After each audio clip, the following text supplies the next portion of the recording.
Live from Chatterbox Sports Studios, it's Off the Bench with Tom Brenneman.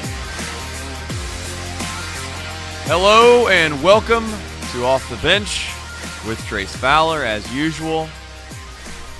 At this point, it is as usual. Yesterday, we did not have a show for those that are in the comments, and for those that are wondering in the comments later why you may have missed the show yesterday, we did not have a show. There will be more to come with that a little bit later in the show, perhaps.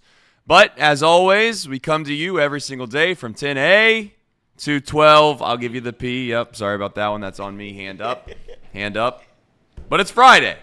And Friday is usually a good day for two reasons.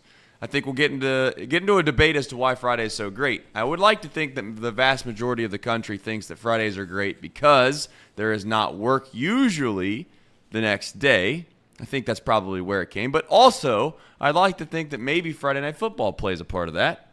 Certainly, it's the weekend. It's the weekend, and you're still juiced, like you're ready to go on the weekend. It's not the best day of the weekend, but it's a great day. Yeah, high school football is great. The real question is Friday actually a weekend day? I don't know. That seems like a weekday to me, but that's near nor there. The Reds do play again. They play baseball again. They play the Toronto Blue Jays tonight at 6:40. The old haunted 6:40 start for the Redlegs. We'll see if they have a better start than they did against the Guardians with the 6:40 start time. Michael Orr, there's a situation going on here. I want to get into it a little bit. Just a little bit. I want to run down the timeline for you. I want to talk about it. I think it's a reasonable philosophical debate. Not saying there's a right side or a wrong side, but there's a blind side. That did actually happen. Did you like that, Elliot? I loved it. He didn't even think about it when he said it. He just went off the cuff and rolled, baby. That's right. Today is off the cuff. No teleprompter, no nothing. So here I am, just letting it rip off the top of the head. The other things to get into, all right, is some crazy Elliot situation that he proposed in the office. We'll see what the chat thinks, but he has something that I'm not sure what I would do if I was put in this position, and it was actually a real thing. I guess you could make it a real thing if you were really wealthy, but we'll see what the debate has in store for us in the office, but more importantly, as always, the chat. Chat power rankings, that comes at the end of the show. I'm going to do my best to do as justice of a power rankings that there has ever been at this office. I don't know if that's the case. I do know sometimes when I watch this show, I see the power rankings, and I wonder if they even consider it 10 minutes before they decide to put the list out. I don't know if that's the case for these guys, but for me, I put a lot of time, effort, and energy into making that list. Yeah. All right. Wander Franco, he's been on the show all week. There's reports now saying that he may never play Major League Baseball again. So who knows what the story has entail. I tell you what, the reason I'm going to wait is why? Because Joe Mixon had a trial yesterday. Joe Mixon acquitted. Maybe, just maybe, we should just stop jumping to accusations right when things happen, and we should just let the justice system do its job. It's almost like, hear me out, guys, it's almost like this country had rooted through a lot of the problems about how you should go about a justice, and they came up with a system, and that system has stood the test of time for a really long time. Might not be perfect, but it's probably better than what, the average person decides to do in 5 minutes after hearing about something. This is huge news because where would the Bengals season be without their starting running back? The Super Bowl's back on. I was scared that they would get the number one pick overall without Joe Mixon. So now that Joe's back, things are great. And actually, this is great news for Joe Mixon because his name kind of got dragged through the mud a little bit. But he came out clean on the other side. So he did, and I think it's a situation where we're also to round this out before we get into our topics of conversation today. We will take calls here a bit around the 11 o'clock hour. Around the 11 o'clock hour, we're going to take calls, and we'll hear what you have to say. The lovely folks that watch this show. Live, that is. Obviously, a vast majority of people that watch this live because in the rundown, I forgot to tell you, I know how could you possibly go without a show with remembering that you can actually watch and listen. I don't think you can watch, but you can listen to this in podcast form, Casey. I don't know if you've ever heard that before. Yeah. And you can pretty much get it on any podcast platform. So now that the housekeeping items have been put out of the way, Joe Mixon, I don't know how big of a deal it is. Obviously, for him personally, this is a big deal. For the Bengals, it's one more step closer to having this put behind him, and you don't have to worry about it. There isn't going to be any kind of questions in the locker room.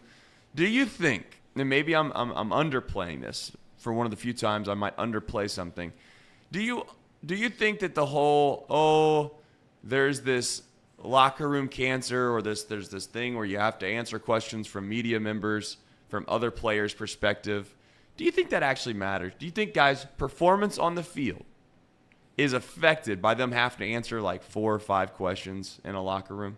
I think vibe. I think locker room morale is certainly a thing. It's just about being distracted. You know, you want vibes behind the locker room. You want everyone to be focused on one goal. And when some of that attention is being distracted by other things, outstanding things outside of the gridiron, outside of the baseball field, outside of whatever sport you decide to play, then sure, it can detract from what you're trying to accomplish, undoubtedly. And it is nice because it's been going on for so long that maybe it has been forgotten, but it just more than anything gives a nice vibe check to the Bengals locker room. And I used vibe 3 times in that little monologue. Good. I know the Bengals released a statement yesterday basically saying he's been a great guy in the clubhouse, or in the locker room, excuse me. He's been a great guy. He's been a great teammate. He's been a leader in the God, I keep saying the locker room and clubhouse is really putting you through a brain twister. I know, there. it's just destroying me. Go ahead, let's get. So the locker room loves Joe. All I wanted to say is the locker room loves Joe Mixon. The distraction aspect of this is gone now, so it's good for everybody. Just get on with the season. He restructured his deal. He's going. This is a lot of good news for Joe Mixon the past month and a half here, or past month. So good for Joe. Good for Joe. You know the thing about Joe Mixon? He's got a great smile. He's got an infectious smile. You know that picture of him in court after he got acquitted? That's just a great smile.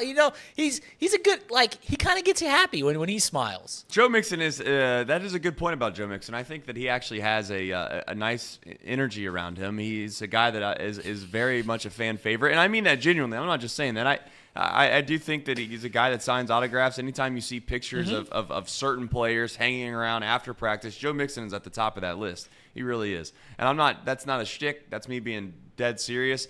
For a guy that had as much baggage coming out of college as he had, and he fell in the draft because of it, you can't say that Joe Mixon hasn't been an upstanding citizen, hasn't been a great player for the Cincinnati Bengals. And if you would have been told, right, the off-the-field issues that came with Joe Mixon before the draft, he would have been a first-round draft pick. He probably wouldn't have been a Cincinnati Bengal.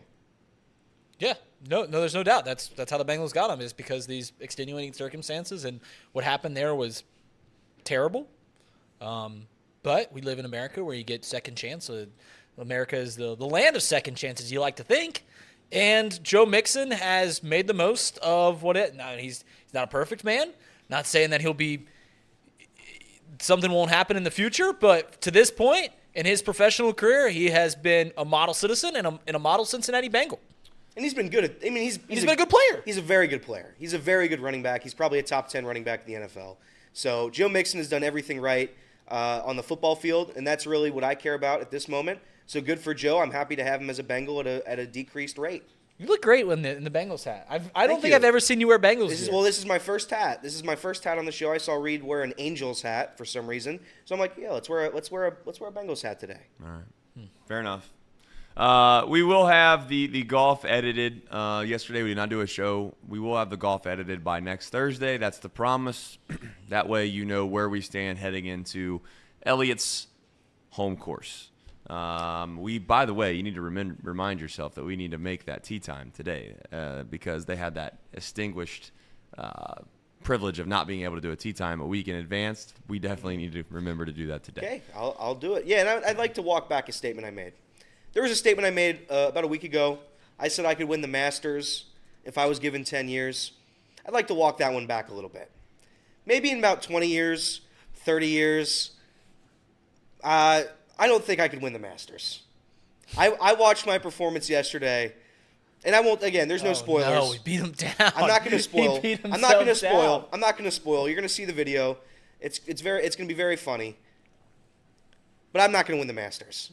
I've now written that off. I will never. Elliott Rearing, the zebra, will never 10 years, 20 years, 30 years, 40 years, if they implanted bionic arms and legs on my body, there is no scenario on this green earth that would allow me to win a Masters. Did you? I know you're backing off it, but did you actually believe you could be a professional golfer if you put 10 years? I don't want to go back into it, but yeah, I absolutely could believe that. I mean, it's 10 years. All right. You have 10 years to train, but I'm going to walk it back. I'm walking it back. You don't think that the professional golfers I have was spent wrong. years too? Here's my doing hand. The same thing? Here's my hand. It's up, and I'm wrong. I apologize. Right. I apologize to the great city of Cincinnati. I apologize to the tour, the PGA Tour. I apologize to everybody, really. Apologize to Jay Monahan right now. I won't apologize to Jay Monahan. All Jay right. Monahan's a scumbag. But the rest of the golf world, I You apologize. apologize to the wrong city. All right, here's the thing. Here's my favorite part about all this is that Elliot right now has the whole chat's brain in a pretzel, I'm assuming. You can't tell whether this guy's being serious or not serious. Some people are saying the way that I just threw that off to you, they were thinking that you won the match. Now you turn around and say that you have no chance of ever winning the Masters. So you have to wait to watch the video. We'll see how it all goes. The other thing is it's a damn shame. There was a guy in the chat that was number 1 on the chat power rankings, and his name was Darth Brando, and he just got dropped off the list, just like that, Darth, right off the list, right off the list, coming in hot on a Friday, telling us that we all stink. And you know what? He's probably right, but I don't want to hear about it. All right? Yeah, I mean, you can't do that on a Friday morning. Who does that? What's that? We have high vibes. Look Yeah. at Reed's jacket over his legs. What, Jack? Right. All right. Vibes are high. Back to a serious conversation. At least we try to make it as serious as we can on this show, because I don't know how serious it ultimately is when you have the stooges of this show that are in here. But the whole Michael Orr situation at this point has become it's become fascinating. It's one of the it's not just the story about some guy maybe getting hosed over because he didn't get the revenue from the movie that was about him. It's become into this family dynamic thing. And as much as I would love to sit here and say that I have all the details, obviously I don't. I don't know if anyone truly does have all the details, but I'd like to at least take you down a timeline.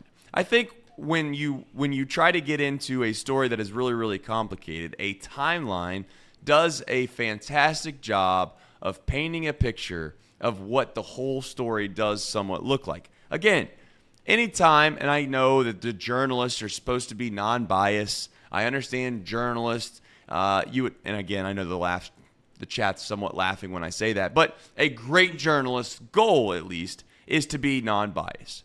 But every time I read a story, I ultimately, at the end of the story, think to myself, okay, what biases are here? Because every human in the history of humans has bias when doing something. They can try to hide it, but ultimately, deep down, at the root of it, they have a little bit of bias. Some better than others, obviously, but there's always that there.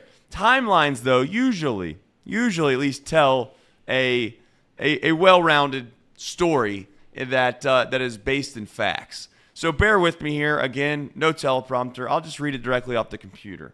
For those that don't know, here's a refresher of Orr's situation, his family connections, and how he got to where he's at. In 2002 and 2004, Orr, who had alternated between foster care and periods of homelessness throughout his childhood and his early teen years, was attending a Christian school, where the football team was then coached by Hugh Freeze. You might say, well, Hugh Freeze, who's Hugh Freeze? Hugh Freeze obviously went on to be Ole Miss's head coach, got a little bit of trouble, bounced around a little bit, and then now I think he's back at Auburn currently, right? That Hugh Freeze is who we're talking about.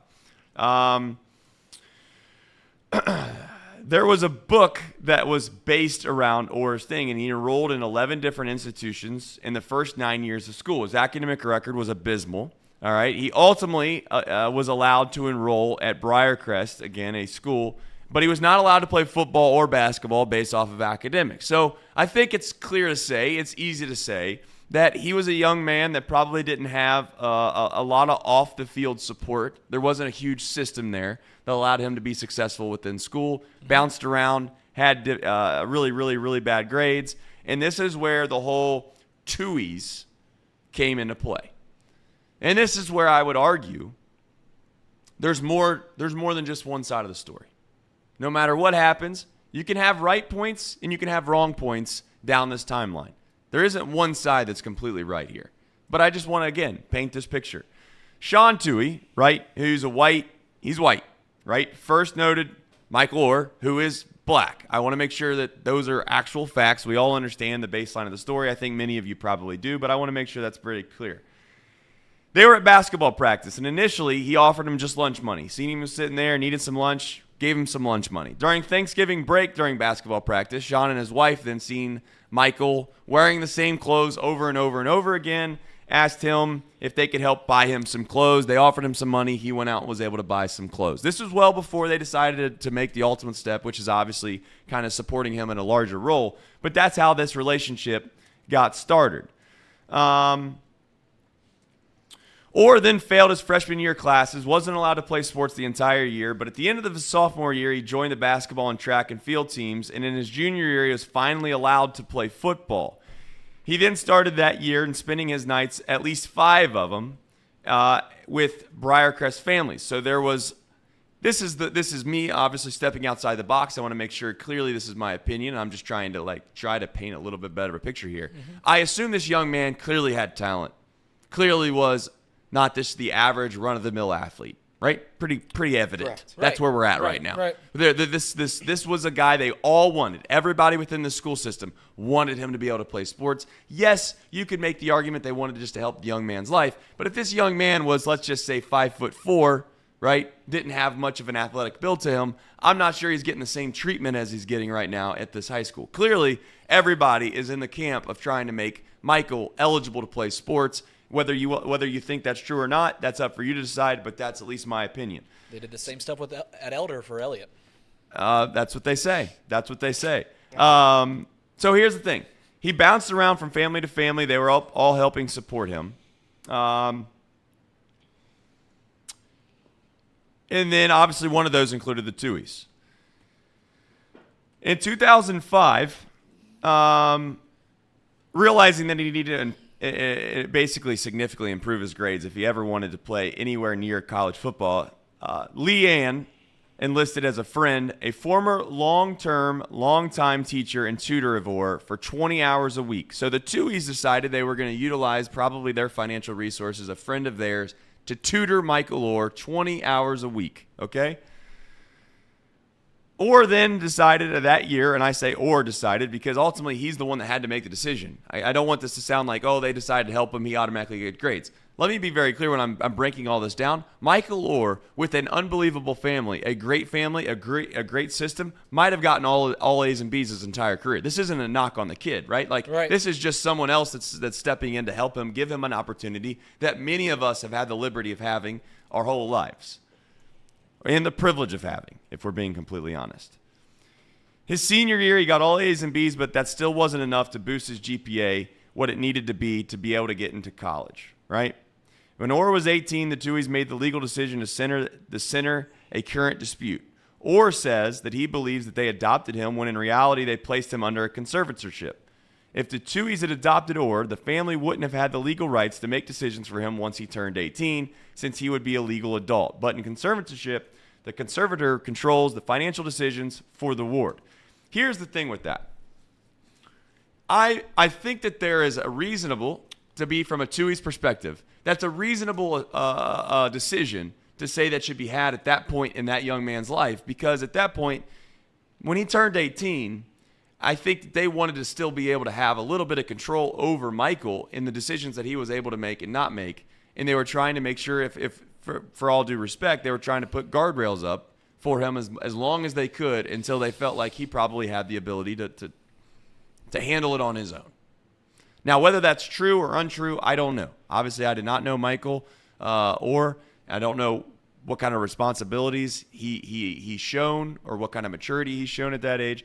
But I think it's at least reasonable to say that was probably not just a decision made off the fact that they think that in 5 years or whatever the timeline ends up being here, that, down the line, we're really going to be able to cash in on this whole big prize. Okay? So here's the thing.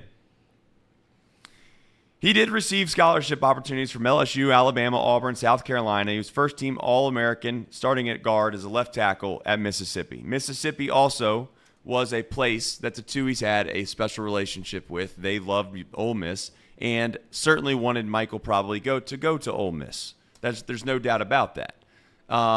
Michael chose Ole Miss, And I think that ultimately the other reason at the end of the story, the reason they chose conservatorship over guardian, becoming a legal guardian and adopting, was because of some of the NCAA violations and regulations that came with them going to Ole Miss and being a booster. So who rears their ugly head as always to make things more complicated than they probably need to be? The NCAA, not turning that into this situation. But again, I wanted to point that out.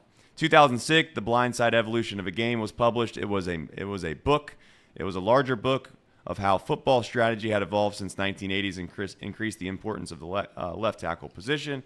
And then that book was adopted and released with the feature film The Blind Side. And The Blind Side obviously featured Sandra Bullock and all the names that you come to know. 2009, that was in 2009. From 2009 to 2016, Michael had obviously spent 8 NFL seasons, winning the Super Bowl with the Baltimore Ravens, then also went to the Tennessee Titans and Carolina Panthers, where he started 110 games and had earned $35 million throughout his NFL career. And then obviously now we have this situation. The situation is nothing more than sad, if we're being completely honest. But here's where I'm at with it. I think that there's also reasonable... This is what you get from me, at least. I don't know why we as this country always have to have black-white. Like, why does it have to be 100% the Tuohys, you're in their camp, or 100% Michael, you're in his camp? There's reasonable people that should say, I would think, that yes, the whole situation with the movie probably stinks a little bit. But I think some of that, if we're being completely frank, is due to Hollywood studios. And I say Hollywood studios, not the brand, but just Hollywood in general with the studios out there and how they negotiate these movie rights. You've brought up the point many times, Elliot. Why wasn't Michael a part of this whole, I guess, revenue share, if you want to call it that?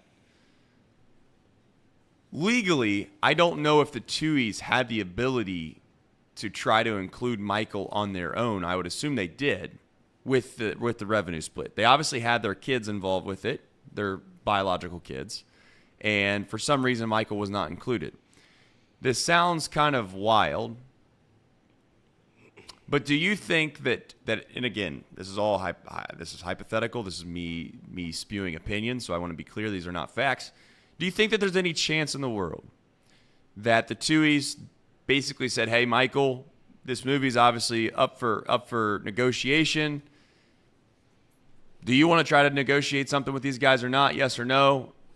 At that point, Michael's in the middle of his NFL career, at the beginning of his NFL career. Michael probably had millions and millions of dollars. He definitely had that. I don't want to say that again, I'm not trying to try to put Michael in a bad spot here. I'm just wondering if it was a high priority at the time when they were negotiating these deals, if Michael even cared much about it. Because he obviously didn't care for the movie. Did he care much about it? He might have just assumed, and again, this is huge speculation, I know. He might have just assumed, whatever, it's just a movie. What, are they going to get a couple $100,000 from it? No big deal. And then it obviously turned out to be this massive movie. You look at it on the back end, he realized maybe he made a little bit of a bad decision of blowing it off. And again, this is huge speculation. Is that even am I being even remotely ridiculous in thinking that? I'll hear from you two. Well, I think... First off, in order for that movie to be made, Michael Oher had to give his blessing, right? There's no way that movie is made if Michael Oher is adamantly against it being made. So he was aware of it at some point during his career. It could have been, like you said, he kind of just put it in the back burner. He's playing in the NFL. He's got better things to worry about than a movie. I don't think it gets made without his blessing. That's number one. Number two, the Tuohys, I don't think they're bad people. It's hard to imagine a family with exuberant wealth when they were going to adopt him, when they started to care for him, was looking at Michael and like, oh yeah, let's make more money. Like that was a $100 million family before Michael Oher got there. So I don't think they were like, I can't wait to cash a check with Michael Oher. I think there was a part of it where the Tuohys were legitimately looking out for this kid, and at some point I do think it might have switched. But I know at the beginning they were trying to be decent people. They're trying to be okay people. Now, I don't know why. The thing that just bugs me is if the other kids were being paid off or paid from this movie, and they were their children, why was Michael not even like asked about it? Maybe he was, and he put it to the back burner, and he realized he made a mistake, like Trey said. But I don't think that's the case for that situation. I think Michael was left out of that business decision, and the Tuohys profited off the movie. I don't think it's as bad as what people are trying to make it right now. But I think Michael probably made a mistake. I think the Tuohys probably made a mistake. But I don't think any party here is bad. I don't. So here, this is a good time to paint some more color to this picture. There's been a petition, obviously, that has come about as of recent, and it has obviously to do with the Tuohys' legal authority over Orr's business deals. The petition claims the Tuohys negotiated a deal with 20th Century Fox that secured them and their 2 birth children $225,000 in cash plus 2.5% of the defined net proceeds from The Blind Side. The petition said in a separate contract purportedly signed by Michael Orr in 2007, quote, appears to give away Fox without any payment whatsoever the life rights to his story. Orr claims that he has no memory of signing this, and that's where this gets a little crazy. So Michael Orr signed over his rights, and he's saying that he didn't sign them.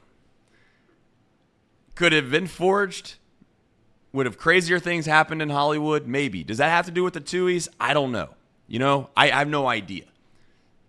Again, could Michael have just signed him because he was in the middle of his basically his pro career, wasn't worried about it because it wasn't a big deal to him at the time, didn't think it was maybe going to make as much money, or at least he wasn't aware how much money it could make, and just decided, yeah, you guys can use it. I love the Tuohys, and I'm glad there's a movie maybe being made about me. That's kind of neat. Obviously seen the movie, didn't love the movie at all. And then it turns out he doesn't love the movie. And then on top of that, he's also on the back end of not getting a fair share of what is a ton of money. I think the last time I seen it was $310 million. Yeah, $310 million, and you didn't make a cent off of a story that is your life. So yeah, listen, you're right about that. There's gray area to everything, right? It's not everything has to be binary. It's not ones and zeros. It's not black and white. Nothing like that. There's often gray areas. Yes, I don't think that Tim McGraw and Sandra Bullock were just pulling kids off the street and trying to make them Ole Miss players. I don't think that was the case at all. I think the Tuohys were decent people, decent folk that had a lot of money and recognized this kid and wanted to give him opportunities that they have given their own biological children. Yeah. And they said, hey, this kid doesn't have a whole lot. Let's give him the same opportunities. He's obviously a talented kid. This kid could go somewhere. And they gave him all that. They introduced him to a bed. They taught him how to read, so says the movie. But it turned into a thing where I truly don't believe, and now we're going into all this speculation. You've done a little speculating. I'm going to speculate myself here. I don't think that Michael Orr, I think he probably signed this contract. I don't believe he understood what he was signing. Now that we're on the back end of this, we see that this movie has made $310 million off this kid's story, off this person's story, and he has reaped none of the benefits. It seems a little exploitative, right? Correct. All these things can be true. The Tuohys could have loved Michael, could have had the right intentions to bring him in, give him the opportunities. He could have gone to Ole Miss, could have gone to the Ravens, made millions of dollars in the National Football League. Then this movie comes out that he might have signed the contract not knowing fully what he was signing, and now we're on the back end where he's like, wait, why didn't I get paid off of this movie that made $350 million off of my story? All these things can be true. Yeah. It doesn't make anyone bad. It just seems like an oversight. It just seems strange. Like Michael Orr's life got exponentially better when he went to the Tuohy family. It's undebatable. His life got extraordinarily better. It was better because he met the Tuohys. So there has to be some more stuff behind the scenes that nobody knows, and I'm sure there is. It's just like if he felt personally attacked when the rest of the family was getting money, I get that, and he's in the right. But at the same time, Michael was given a life that no kid could ever dream of living in that family. So I do think there's an aspect of I'm not sure why he's so adamant that the family is against him. Yeah, that's where I'm not fully on Michael's side, if we're being honest. And Hugh Freeze is a guy that's seen this story from the very beginning. Hugh Freeze, a guy that probably doesn't have a ton of moral integrity, perhaps you would argue, and I understand that. Hugh Freeze came out with a quote the other day and said that he obviously loves Orr and the Tuohy family. He thinks that both sides are incredible. And he said, I think it's sad. I certainly don't claim to understand all the ins and outs of the adoption, the conservatorship, all of that. I know what I witnessed. I witnessed a family that totally took in a young man, and I think without that, there is no story. And that's kind of where I'm at. I'm not suggesting I'm on one side or the other, but to sit here and act like this family is basically, the worst thing that ever happened, and they took a guy and they used him, and listen. It sounds to me, and I think it's pretty evident, that without some guidance, without a bunch of people, despite color always comes into this. It's ridiculous. It is what it is. But this society, for some reason, we are always fascinated with the color of someone's skin. So we always got to make that maybe one of the priorities of a conversation or the topic. But I'm telling you right now, without the Tuohys, Michael Orr has no chance of playing college football. Zero. Without the love and support and the fan base, and I say fan base is maybe more of the family atmosphere of the high school of trying to support him and help him, there is no college football.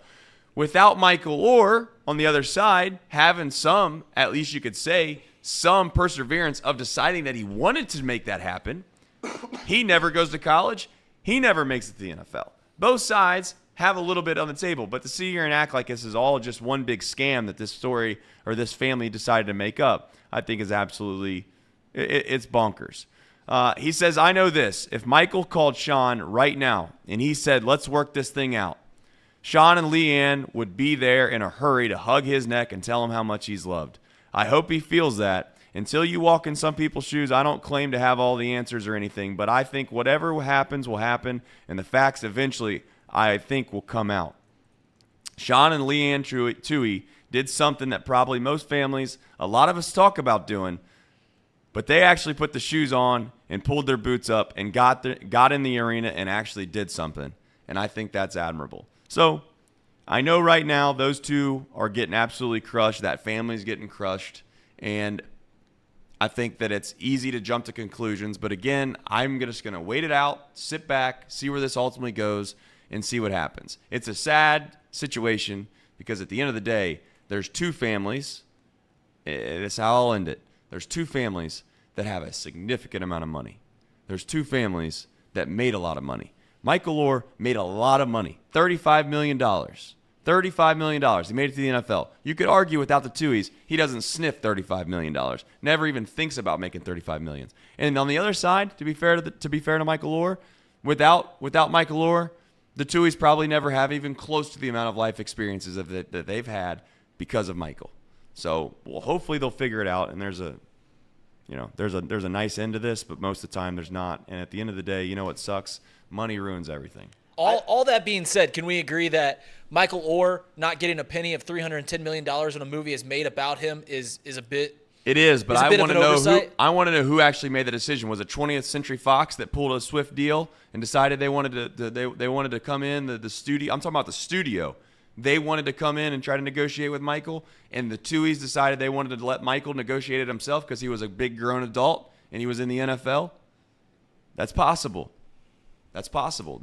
It's possible that the Tuohys just said, hey, we're going to negotiate for our family. You need to go to talk to Michael and negotiate with Michael, and Michael just blew it off.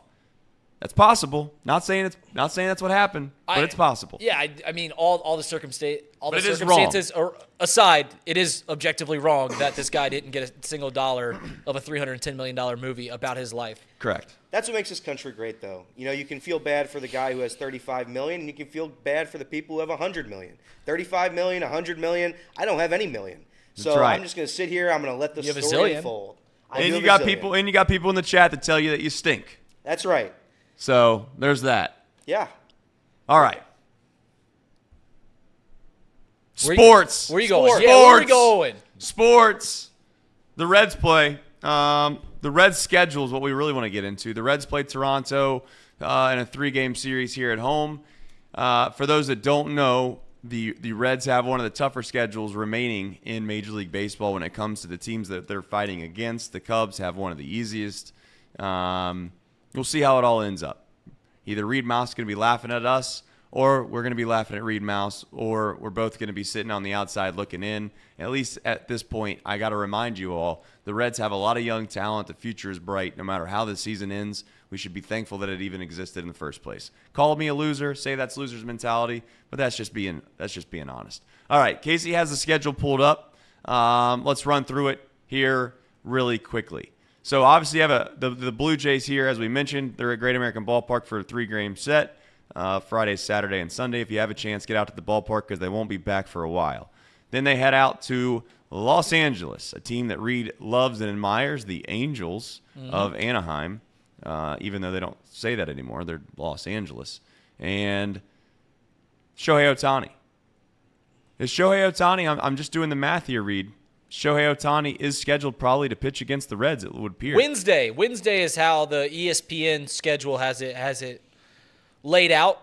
He missed a start because he said he was just a little fatigued. Nothing was wrong or anything like that. So they gave him an extra skip in the start, and they'll go back to him against the Reds. So you'll see him if you're in LA. If you guys watching this show in LA, you could see that game for a measly $2. There you go. $2 is the going rate out there for that Wednesday in Anaheim, and as in Anaheim, I mean Los Angeles, for the Angels to play the Reds and Shohei Ohtani to pitch against the Cincinnati Reds. As long as he's not left-handed, then I still feel a little bit better about facing Shohei Ohtani than I would against some random left-hander, but that's here nor there. Then the Diamondbacks obviously are right after that, and they finished off their West Coast trip with the Giants. And here's the thing. That's a tough stretch. I would make the case to you right now. Casey, you can put me on back on screen. I want to make sure that people understand this. I'm going to tell them it's serious, very serious. The next week and a half for the Cincinnati Reds is the season. This is it. Buckle up. If the Reds can go 500, dare I say better than 500, but if they can go 500 in the next 10 games, I think they have a very good chance to make the postseason. The wheels could fall off, though. I'm going to warn you, the wheels could fall off. They're not playing the best baseball right now. I think they got back on track a little bit. It felt like they got back on track a little bit against the Guardians the other night. Partly is because we were watching them score 1, 2, 3 runs every single night, 0 runs. Don't want to miss that, 0 runs. And then they scored 7 runs the other night, and it felt like we were all the way back. Now, I caution us in saying that still no India, still no Fraley. And we'd like to think, obviously, Hunter Green is going to make his return here, I believe, on Sunday. And then Nick Lodolo had another good start as a rehab in Chattanooga, so maybe he'll be back towards the end of the month as well, and all will be right, and we'll be on our way. But the thing is like, that's not really what we're getting back is what's been the problem. The problem's been the offense. In the last, call it 2.5, 3 weeks, the problem has been the offense. And my worry is that we have a paper-thin lineup when it comes to injuries, and we're 1 injury away. Not to be negative, I'm going to knock on wood here. But this Reds team is 1 injury away, and I know you can't worry about injuries because what's the point? Everybody could have an injury. But this lineup is paper-thin right now. And I'm just hoping they can get red hot and or just hot enough over the next 2 weeks to give us a chance, and I say us as in the Cincinnati Reds, to go 500 or better, and I think if they do, they will make the postseason. Chi-Town Real Estate coming in with a $5 super chat. My donation is to the best sports show with no politics ever. No politics. No politics. You know, it's funny, Trace. You mentioned the next 10 games. We don't do politics. By the way, really quickly, run this as a poll question, Casey. I mean, I'm being serious. I know people will take this not serious, and that's part of the show. That's why the show's kind of good. Was the Michael Orr segment political? Yes or no? Simple as that. Put in the chat. Go ahead. You mentioned the next 10 games being a decisive measure for the Reds. The next 20 games that the Reds play, 17 of which are against teams over 500, and the 3 that they play that aren't against a team over 500 are against the greatest baseball player of all time in Shohei Ohtani. So it's a very tough stretch for the Cincinnati Reds. Luckily, they get Hunter Green coming back. He's going to start this Sunday. And you're right. I mean, if they don't tread water and they actually perform well over this next 20-game stretch, then you've got to imagine over the next 20 games, which is the end of the season, after that, get the vibes right, get the momentum going, playing well, and you can make a serious push towards the wild card in the division after that. It's just going to be a very tumultuous 20 games for the Cincinnati Reds. And on top of that, they play a 9-game stretch West Coast or 10-game stretch on the road against the Arizona Diamondbacks, San Francisco Giants, and then 3 against the Angels. It's gonna be very tough. It's gonna be tough for the Reds, and it all starts right here at GABP. It does, and I have on Firework Friday night, of all things, right? Yeah. Wow. Firework Friday night. That's something I care about. No, but I think if you go to Elly De La Cruz right now, he is the guy. He is the X factor. You need Elly De La Cruz to be the guy you saw when he first debuted. That's who the Reds need right now. He is currently a dead spot in the lineup. He can't swing. He can't take pitches. He's swinging at trash. The at-bats, the plate discipline, everything has gone down for Elly De La Cruz. They need him to come back to where he was. That's the X factor in this lineup. That's what the Reds are missing because the lineup has been bad. The offense has been atrocious. It's been inconsistent, as Trace has said. They need the offense back. That's the reason they were in the position they were in. It's because they were just simply outscoring every team by 5. They dropped 12 a game. So Elly De La Cruz has to come back at some point. If Elly De La Cruz is going to be this 0.8 hitter, just can't get on base, swinging at trash, making base running errors left and right, if he's going to be this the rest of the year, the Reds are not making the playoffs. They are not. If he comes back to be the player that we all know he can be and has been, the Reds will make the playoffs. He is the guy I'm going to look for the most, obviously. I mean, it's when you say the best player on the team, you're going to need him to play well. I mean, yeah, it's obvious. But he hasn't been good. I mean, he just hasn't been good. He's been struggling mightily at the plate. Luckily, his defense is phenomenal. He's the best defender on the team by far. So I'm looking at him. I'm looking at Elly. I need Elly to come back to me. Elly, come home. Please. Please, Elly. Trace, do you think they'll make a movie about the Dodgers' current 11-game win streak? If they win 12, they have a chance to. Yeah, if they win 12, I mean, again, you're wanting to poke fun at something that I think is relatively ridiculous in thinking that the Cincinnati Reds, who are on the doormat of a franchise that somebody sat up here and laughed and said they weren't going to win 65 games, and then said they on might. top of that, everybody was. I mean, there was people trying to buy billboards, and they were not trying. They bought billboards telling the owner to sell the team, and that 12-game winning streak single-handedly brought the fan base back. They went from having 13,000 people at the game. They actually had, dare I use facts on this show, they had the lowest attended game at Great American Ballpark in the history of its existence a few weeks before this 12-game win streak. And it just so happened after the 12-game win streak, then it was sold out, and I believe on StubHub you had to pay right around $80, $90 just to even get a ticket for that Braves series. I don't know. Some would argue that is really, really important in the grand scheme of things, especially when comparing it to another franchise that won a divisional game, which is also the first round of the playoffs for some teams. And on top of that, they just went to the Super Bowl the year before. And arguably, you could say they have the best NFL quarterback in the entire league. I don't know. Pretty decent discussion, pretty good argument, but we're not going to go back there and do that again. I also do like in the chat, I see Nick Mormon. Nick Mormon out here. He said he's so committed to this team that he sat up and he watched the 1-0 game against the Dodgers and the Brewers. That's commitment. I got to tell you, that's commitment. Nothing worse. Let me tell you something. When you're thinking, I need some Pawnee water. I believe I have some Pawnee water around here. I'm going to get some. But here's the thing. If you think that the Reds offense is abysmal, if you watch the Brewers play long enough, you'll quickly realize that you're thankful. You should be thankful that you're not a Brewers fan. Because, yes, the Brewers win baseball games, but you want to talk about boring?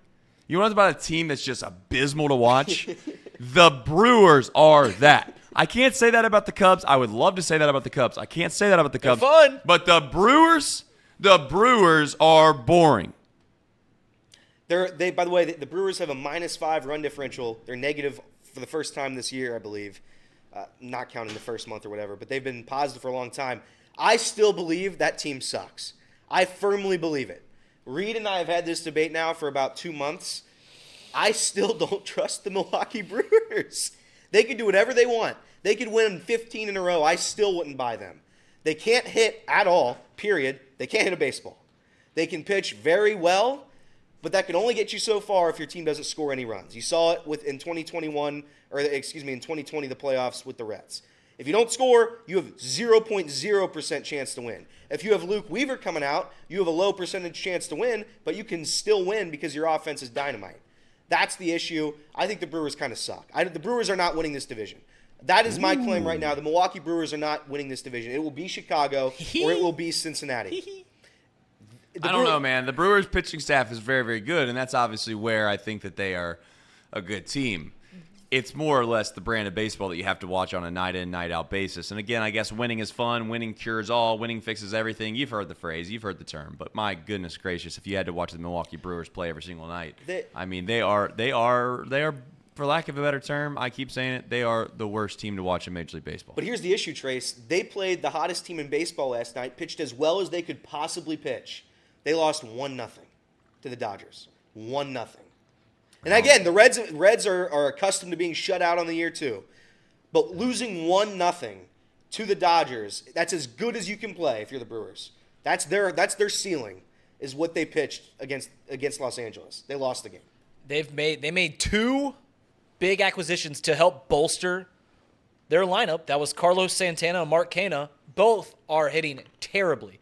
Carlos Santana in 70 at-bats this season. He's batting 157. He's getting on base his on-base percentage is 181. Mark Canha's batting 213, and his on-base percentage is below 300. Both of those acquisitions have not panned out. You guys are right. The Milwaukee Brewers are not a fun team to watch. The problem with, you said that you think the Cubs or the Reds will win the division. The problem with the Cubs, and this is good for the Reds, is the Cubs, one of their aces, Marcus Stroman, he's out indefinitely. He was supposed to come back last week. They did another MRI. He's going to be out for an even longer time, which is a huge gut punch in the division race for the Northsiders. So we've talked about it. We've joked about it. This division's still wide open. Yeah. The Reds have treaded water for a month now, and they're still only 2 games back. Yeah, you keep saying, and we've used that term in this office, treaded water. The Reds are treaded water. I don't think they've treaded water really in the last month. They've just sank. And they haven't sank so fast that they're at the bottom, but they've certainly put themselves in a position now where the 12-game win streak, they only got a little bit left. It reminds me of pretty much any teenager and or young kid that gets a bunch of money for their birthday. They are rich on birthday day. And by rich, they got like $150, and they think that they are legitimately rich. I've been there. You remember when you were a kid and you got like a $100 bill? You legitimately thought you could buy the world. And then, a month later, you're down to like your last maybe $10, and you're like, oh man, where'd all this money go? I done spent it all. I feel like the 12-game win streak right now, we're about at the $5 point of how much money we got left with that 10, 12-game win streak. 12-game win streak. Don't want to mess that up because Reed will be all over my case. For what it's worth, in the past month, the Reds are over 500. Since July 18th. On July 18th, they were 50-46. They're now 63 and 59, so they're right at 50 or 500, 13-13 over their last month. So it hasn't been as bad as it seemed. It just wasn't as good as the Reds were playing from, the beginning of June to the middle of July. And those things we knew were going to happen. We talked about it. We knew that water was going to find its level with these rookies. We knew that they were going to slump a little bit, and we're seeing that now. The offense is slumping, and this is just things that you tend to expect when your offense is so rookie-dependent. They're going to go through long stretches of time where, they're not hitting well. What's the old cliche whenever a rookie plays well in Major League Baseball? It's, wait till the league, gets a book on him. Wait till the league figures him out a little bit. And they're going to be great players. They are great players. It's just expected in the game of baseball that rookies going to slump. They're going to do that. Understandable, but since the All-Star break, listen, this is the unfortunately me and Elliot were witnesses to the demise of the Reds for a small period of time. I still think they can make a comeback, but the fact of the matter is they went into Milwaukee with a two-game cushion in the Central. They lost 2 or 3 before the All-Star break, and then after the All-Star break, they get, I believe, did they get swept? Or no, I don't know. I can't remember back for that. But anyway, they lost, I believe, Someone help me out here in the chat. But What part of the they were season? 1-6. Right after the All-Star break. They were 1-6 against the Brewers in that short time frame. They went from 2 games up to 2 games back. I know that. Yeah, they didn't win against the Brewers, right? Yep. Yeah, Lost, but before lost, that, lost. they went in. But to be clear here, they went into the All-Star break. There was a 3-game set in Milwaukee right before that. Took one. They lost. Yeah, they lost 2 of the 3. So they took 1. However you want to use it, they lost a game there. Mm-hmm. No big deal. Still win the Central coming out of the All-Star break. Got the Brewers back at home. That's when the wheels started to fall off a little bit. They're 4 and whatever in August. I don't know. Let me see if the chat is helping us out with these records.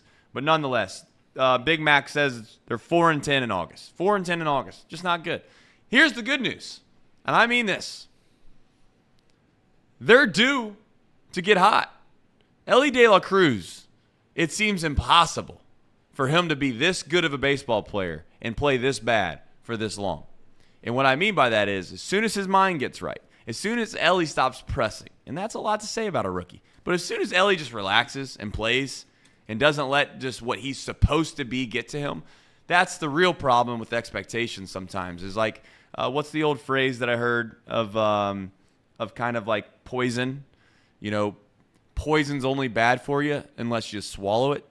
Or it's not bad for you, excuse me. Like, poison's not bad for you unless you swallow it. That's what I kind of feel like happened. And maybe I'm overthinking this, but a little bit of Ellie De La Cruz's situation right now, in my opinion, was he came up here, he got hot on a firecracker, everyone's telling him how good he is, and he thinks in his mind he's got to keep living up to that. And the truth is that no human on earth could ever play baseball as high of a level as he was playing it for 2.5 weeks when he first came up and continue to be able to be that. And then when he wasn't that for a few games, he started pressing and started to feel like he had to try harder. And when you try harder in baseball and golf, it just makes it worse. All right. Ellie De La Cruz in his last 30 games, he's hitting 190, 252 OBP, 380 slugging. He only has 3 stolen bases in the last month. Yeah. They're about to get hot. CES is another guy Nick Kirby points out in the chat. He could get hot at any point. But the bad news is that we've said this many times. The bad news is we don't know what the back of these baseball cards look like, do we? We just don't know. Not to keep banging Aristides Aquino, but you could say the same thing about him a little bit. And I'm not comparing. Let me be very, very clear when I say this. I'm not comparing Ellie to Aristides Aquino like some have. That's an absurd thing to do. But my point is that when you have guys that come up that get hot, you just don't know if they are who they are or if they're just playing out of their mind for 3 weeks and you don't have that for the rest of the year and you're just banking on something that's just not there. And at some point you realize it's not there.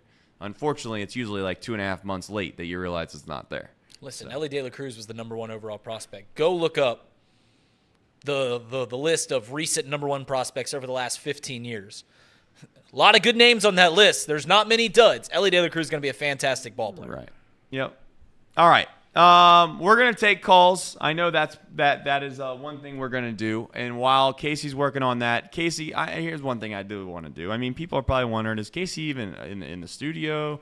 Well, what's going on with Casey? Listen, Casey got to go to Kings Island yesterday. Let's start with that, Casey. We'll lead you in the show with that. Welcome into the show, Casey. I'm glad that you're here. How was your Kings Island trip? It was good. You feel good about it? Yeah, it was a good time. What was your favorite ride?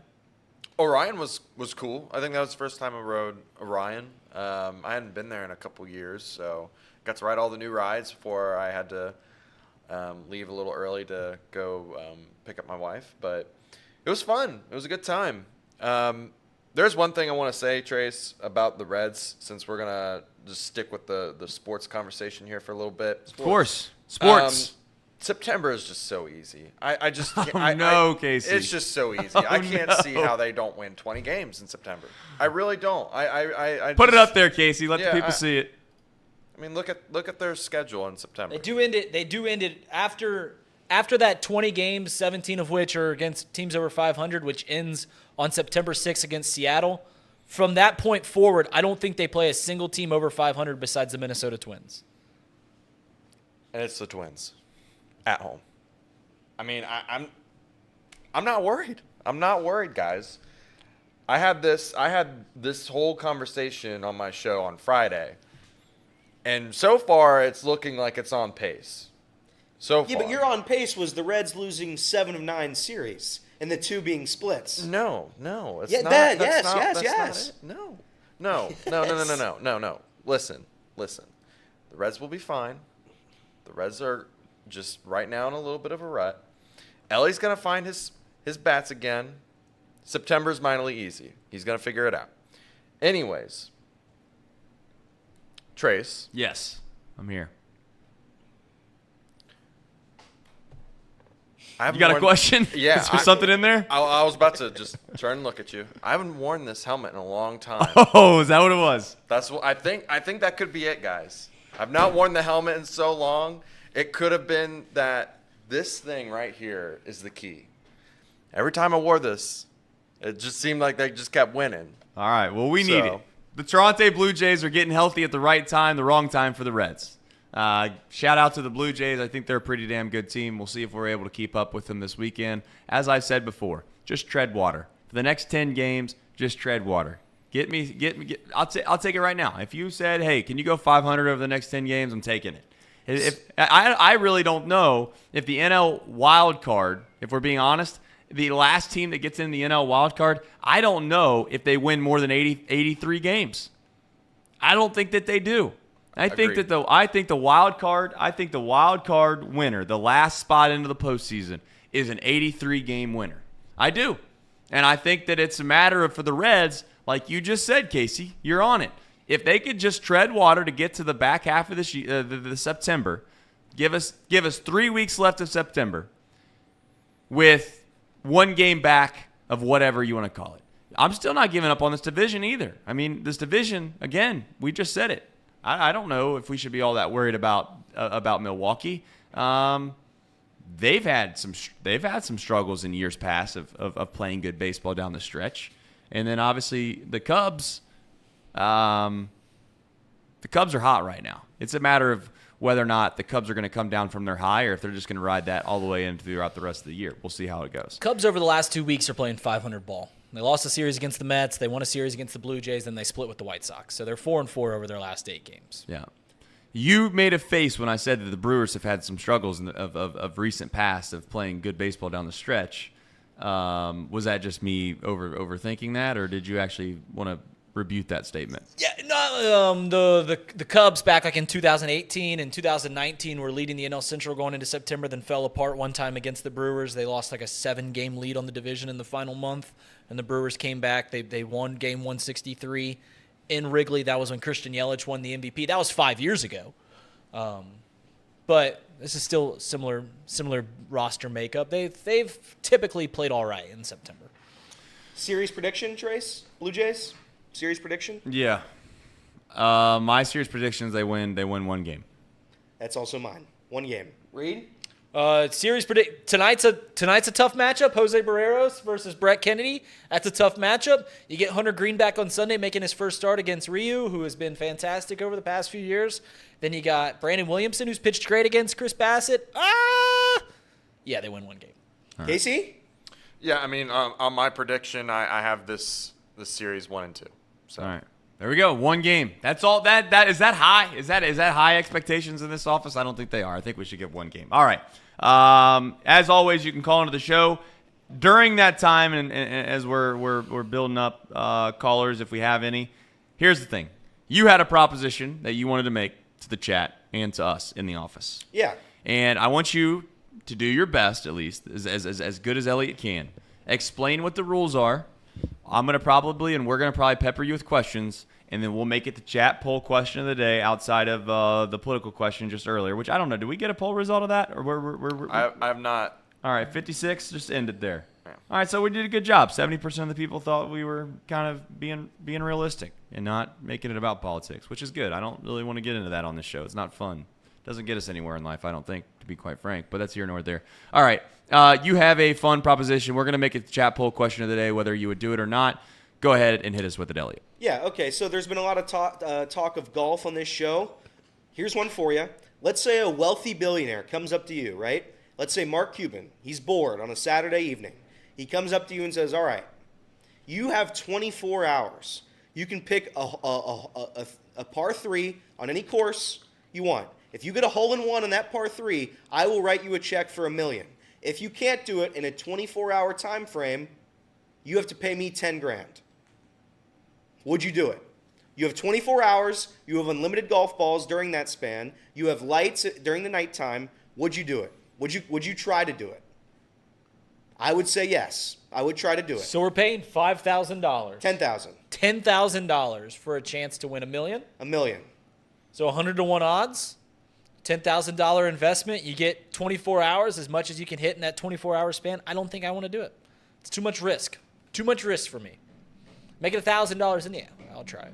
I'd do it. I think that it's like we were debating whether the probability of it, the likelihood of it, anybody that golfs can do it. But there's a reason you're getting 100 to 1 odds. It's because it's not likely. And, you're going to get tired. I don't know how many balls you can hit in a 24-hour span. You're going to get very, very tired. To be honest, after about hour 3 or 4 of this, maybe well before that, you're going to be so exhausted that the golf swing's not going to be the same. That's true, but you can pick any par 3 in the world.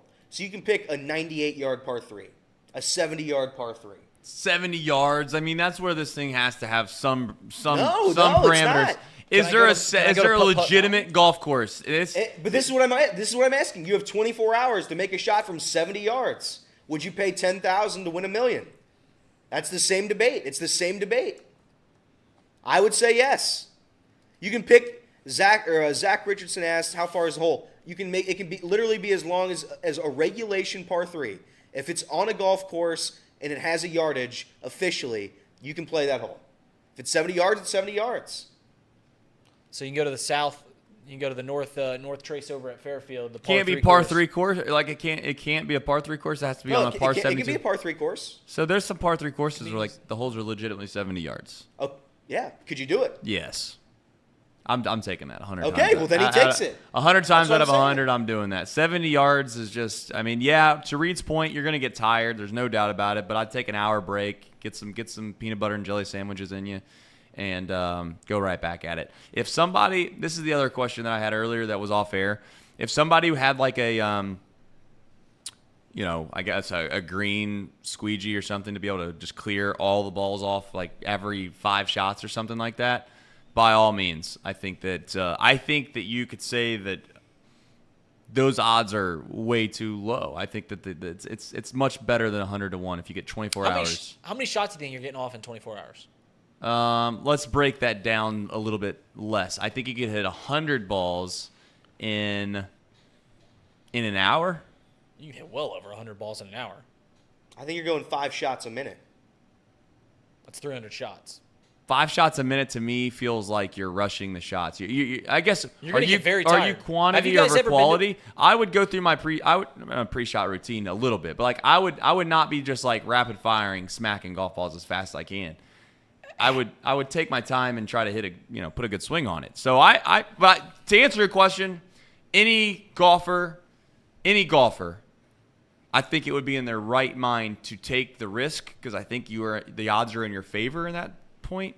But I get people that just say $10,000 is a lot of money. I don't really want to gamble $10,000. Have you ever been to the golf range and you made the mistake in getting a large bucket by yourself, like a 100-shot bucket? That's a good point. That's a good point. You get exhausted. That's a good point. You get very, very tired. Is this going to be the next bit? Because I think I could do it. But I think I could do it. Give me a camera. I'll go out there for 24 hours and see how long I can stay think out about there. this. Like That's go to the range. When was the last time you've been to the range, Trace? Has it been a while?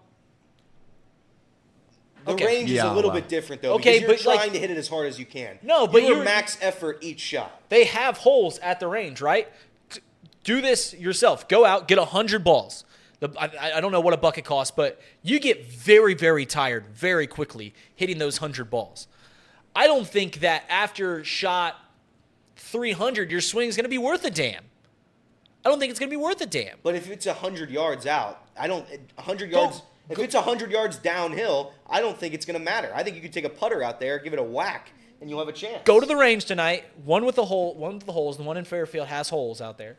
And there's one about 80 yards away, 90 yards away, and just literally aim for that hole with your 100 bucket of balls. And tell me, A, how you feel after the 100 shots that you took. Maybe not tonight because we got a lot going on. But I know. No, let's go tonight. Let's go tonight. Sometime soon. I'm just telling you. Aim for that hole. tell me how you feel after 100 shots. I promise you'll be very tired. And yeah, you can take breaks. Obviously, you are, but you're still gonna be lagging. And then tell me how close you got. You got, in my mind, you got 9 good solid hours of hitting golf balls at a target. In the 24-hour span, don't let that fool you. You don't have 24 hours. Right. You are at some point going to want to sleep. And at some point, I would like to think that you're so tired, you legitimately are just wasting your time. So you'd rather just take the rest and then come back and try to spend maybe another hour and a half of quality shots after a 6-hour rest break. So I think that in the full 24 hours, you have 9 hours to do it. And I think that I would take the bet, and I think that would be fun. I don't know who in their right mind would let us do that bit, but I think we could probably find somebody that would let us do that bit. Sure. For what it's worth, I mean, if we're given an over/under on how many shots you're getting in this 24-hour span, is it crazy to think that you're not getting more than like 1,100 shots? Yeah, That's I think you a guys are thousand- right. 1,000 shots is right around. It's a hypothetical. It's a fun little hypothetical. If you don't want to do it, you don't have to do it. You can sit on the couch and watch. So, do you think that you're going to make a hole-in-one in 1,000 shots? I guess is what. Yeah, I would find the shortest par 3 downhill, and I would go to work. Okay. Listen, I'm I not also am harking back to the idea, depending on where they cut the hole on the green, matters significantly. Hole 16 at Augusta, the Masters, when they cut that hole down at the bottom of the hill, it makes it significantly more likely that somebody's going to hit a hole-in-one, which is why there's always a hole-in-one traditionally on this Sunday. There's somebody in that field that hits a hole-in-one on Sunday because they put the hole location down at the bottom of the ridge, and it comes up the slope and slowly pulls down the slope. In fact, I actually would argue, this is a wild one, but I think hole 16, if they cut that Sunday pin location, if you gave me 24 hours, I'd hit a hole-in-one on that hole. That hole. Which is not a long hole, but it's just the way that the green sloped. If you have a huge area to hit it within to give yourself a really good chance for it to slope down in the hole, which is partly why I'm not trying to say that the kid from LaSalle didn't do something unbelievably spectacular that one day who hit 4 hole-in-ones. He did. He really, really did. However, I venture to bet the way in which that hole was cut in that specific location probably was venturous to say probably easier to hit a hole-in-one on because it could hit a little ridge and kind of come back down or slope back down a hill. That's here nor there. All right. I think we could give it a shot. All right. I'm assuming we're good on calls, Casey, right? We've been good. All right. No one's calling in. No, it's fine. We don't need to call in. If they don't want to call in, we don't want to call in. We don't want you to call in. Don't call in. We haven't All right, talked about high school football. That is back Friday night. Tonight, Hamilton. You gonna be okay after this one? Our alumni play each other. Reed, are we gonna be able to make amends at the end of the night? People think of me as a baiting guy, which I am. People think of me as a baiting guy. I've had more family members play for Hamilton football than I have for Baden football, so people forget that. I'm well adversed. Got a couple cousins that are at Hamilton's Hall of Fame. I just saw highlights of the Baden-Hamilton game, and the starting quarterback for Hamilton the last time they played was my cousin. So I think people forget that I go both ways. I go both ways. You are a slinger, Reed. Yeah, baby. Who do you think has the better alumni, Elder or Baden? Elder, Altiora. Okay, Altiora. That's all I wanted. Good. Yeah, I mean, what page. are we talking here? Do you guys do a pick'em still? Is that still a thing? At my old job, we did a pick'em for high school games every Friday. Yeah. And we'd have a record for it. Yep. And winner would get some kind of award for the high school games. We could start that. For the first 4 years, we've done that, and I think I've gotten the crown every year. Really? So here's the thing. I've gotten the crown every year. If this is a wild thing to say out loud, but is there a place where we could find the games in one spot? Is there a schedule? I'm guessing no.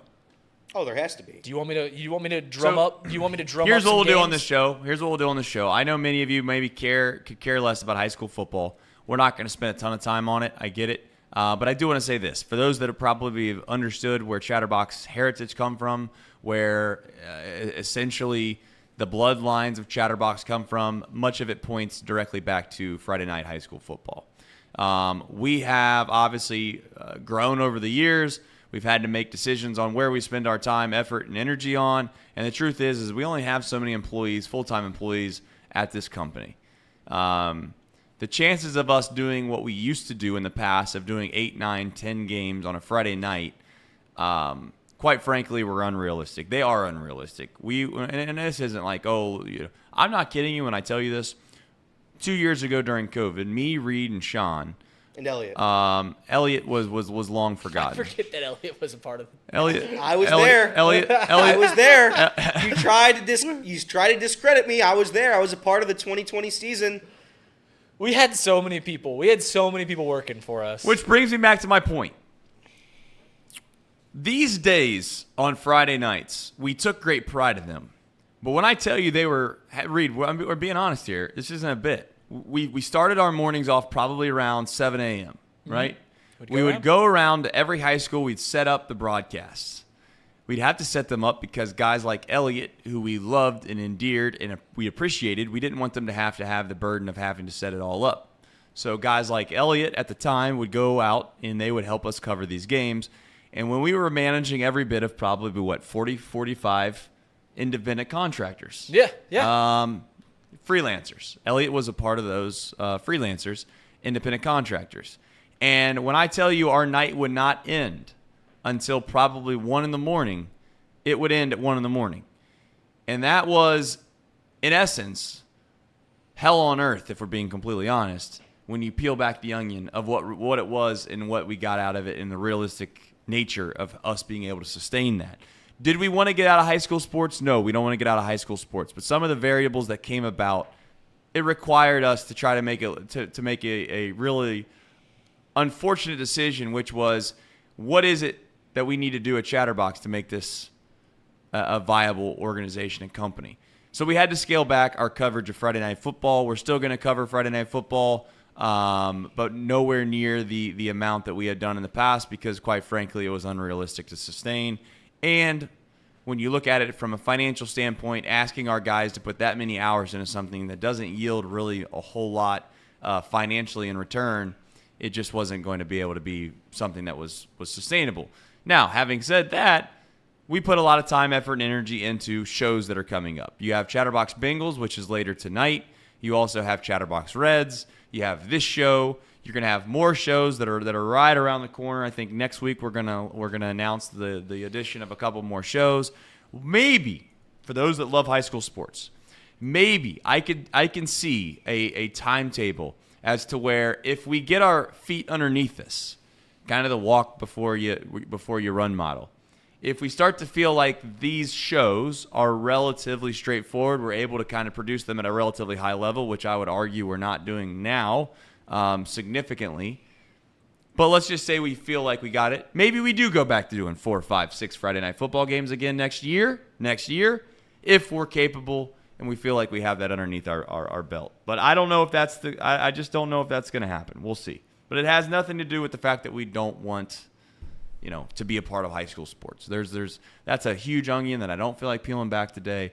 I don't want it to sound like we're pessimistic about high school sports. I don't want it to sound like we didn't enjoy our time with high school sports. We loved our time with high school sports. In fact, I would argue we still would want to be a part of high school sports if high school sports wasn't as, at least in my opinion, as bureaucratic at the top of the food chain as it is. And that's unfortunate because, again, I don't really want to turn something that we love and endear into something sour, but bureaucracy runs deep when it comes to big organizations. And that's what high school sports is. It's a big organization. The original question was, do you want to do a pick 'em? So here we go. Pickerington North at Elder. What are we doing? Why are we talking Pickerington North versus Elder? I just want to ask. Be two Cincinnati schools. I'd like to ask. They gotta be from this area. There's not a more Cincinnati school than Elder High School. Yeah, Pickerington North at Elder.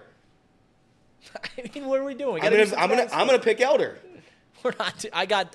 Let's get real games here. Trace? Cincinnati schools. Trace? I got real games here. We're not doing Pickerington. What do we do? What do you mean we're not doing? We're doing Pickerington. What do you mean? We got 12,000 people at the pit tonight, and you're talking that there's no one caring about that game? Yeah, 12,000 strong. What's Pickerington North's mascot? Who cares? Right. If you can't name their I couldn't mascot. name half these mascots. All right, let's get Chi-Town, before we do that, Chi-Town Real Estate coming in with another super chat. Says, have you guys thought of using what? Opus Clips. Opus Clips to take entire podcast into short clips. Expand, fellas. Listen, when I tell you we're an unbelievably small company, I mean that sincerely. We right now have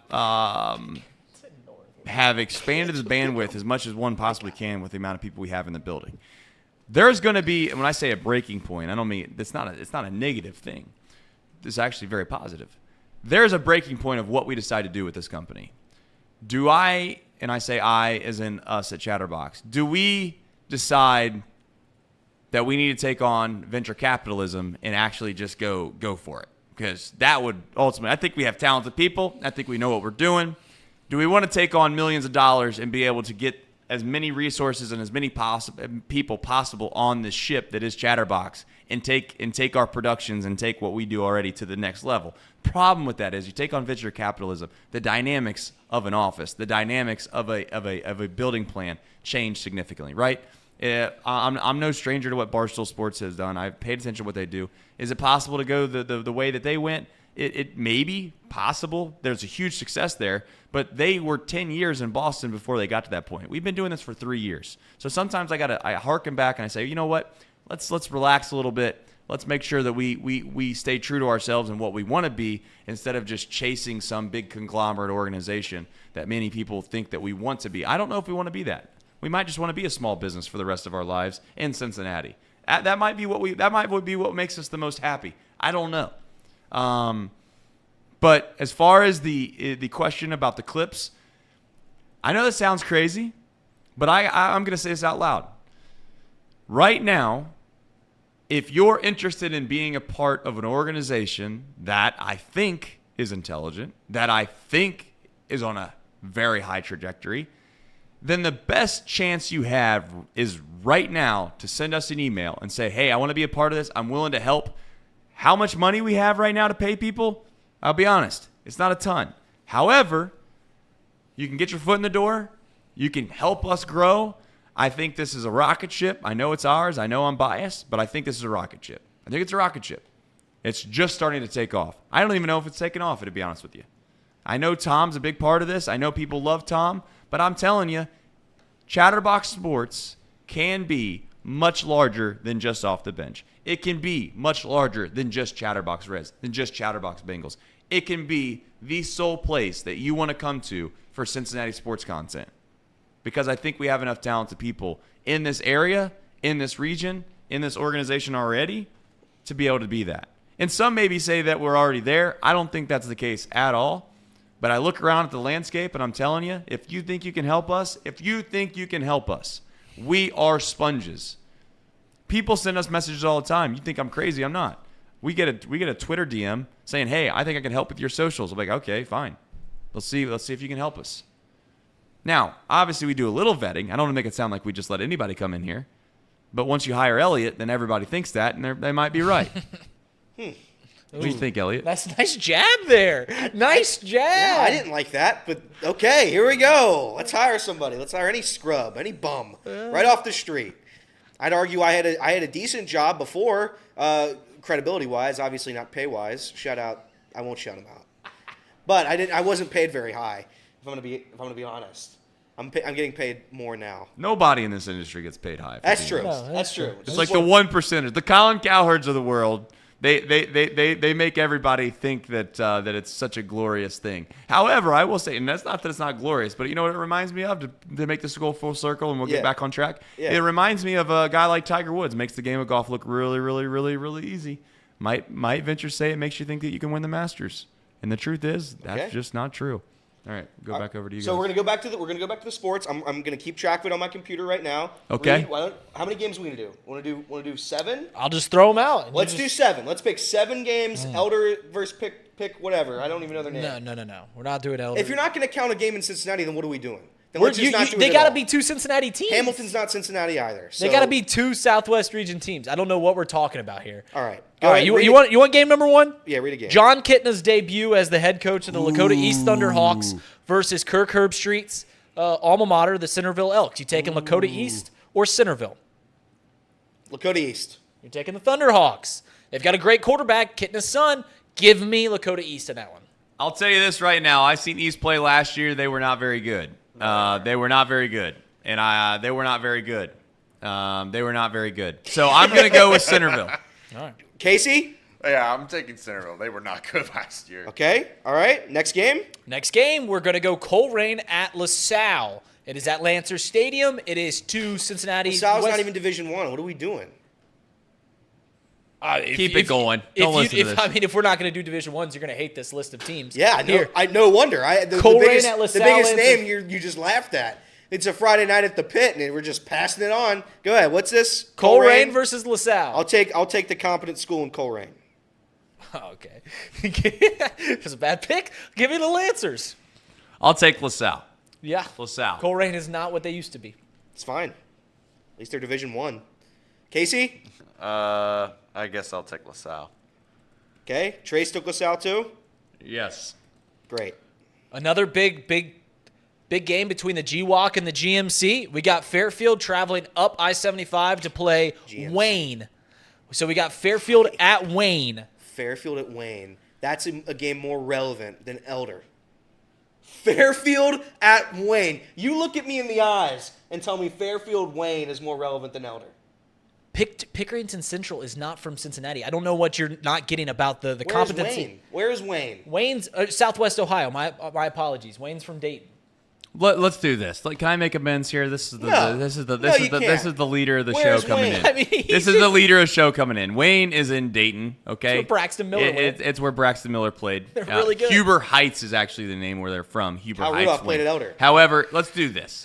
Let's pick. Let's pick Elder. Pick Central. Just to move on, we'll make amends. Thank you. Go ahead, Elliot. Who do you got, Elder or Pick Central? Let me guess. I'm going to take Elder. What's Pickerington Central's mascot? Nobody knows. Pick its team. Elder. Good. I'll take Pickerington. Oh, troll. Yeah, I'm picking Pickerington as well. You're a troll, too. All right. Go ahead. Next game. Great. Oh, Elliot, you're going to love this one. You ready for this? Sure. You ready for this? Sure. Hamilton Ross versus Wyoming. Excuse me? Wyoming versus Ross. I'll take Everett School Ross. Okay. I mean, Elliot's getting no offense to the Rams, but Wyoming hasn't lost a game in the regular season since 2016. Give me the Wyoming That's Cowboys. fine. Yeah, Wyoming. I'll take Wyoming. Yep, Wyoming. All right, keep it going. All right, the next one we got Did one. everybody else take Wyoming there? Yes. Yeah. And they How many all games left. are we at? 4. Let's do 5. So we need one more. One more. All right, Hamilton Baden. Most important game in Southwest Ohio. Where'd you go to school, Reed? I went to Baden. I'll take Hamilton. Okay. Trace? Oh, I'm taking the Big Blue. Casey? Reed, you're gonna have to remind me. How good was Baden last year? Baden has not lost a regular season game in 3 years, since 2019. Are they Division 1? They're Division 3. Hamilton's Division 1. And I don't think Hamilton did that great last year, did they? Hamilton went 2-8. Yeah, 3-7. 3-7. I think I gotta take Baden. This is where Elliot's point. These guys don't know. There's a big difference between Division 1 and Division 3, isn't there, Elliot? There is. Large difference. It has nothing to do with attendance. It's only about the play on the field. And that's why we're riding with Hamilton. It was so funny. I did the coaches shows on Monday, and both Coach Yordy and Coach Crouch, the head coaches from Baden and Hamilton, they were sparring with each other through subtle jabs. And Yordy went first. He's like, "Well, we're just a measly D3 team. Like we can't compete against this Division 1 school." And RV Crouch gets up there and he's like, "Well, you guys are the Butler County All-Stars because Baden pulls kids from everywhere in Butler County, gives kids scholarships and stuff like that. It's gonna be a great game. It's gonna be packed, but." I think the Baden Rams. And you're on the call, right? I am on the call. If I have to pick, hopefully I do my best to be unbiased here, but I think the Baden Rams are going to win. So they got a broadcaster pulling for one team. Interesting. Yep. That's interesting. But have fun watching it. I'm sure it'll be a unbiased coverage. It's GCL versus All right, GMC. so- Time out. You picked a GMC school over a GCL school. Yeah, well, LaSalle's not really GCL. No, I was talking Baden. Oh, that's really not GCL. So the winner of this, they should get $5. Okay. And loser gets fired. Oh. Elliot. Loser Elliot. gets Elliot. fired. Elliot. Yeah.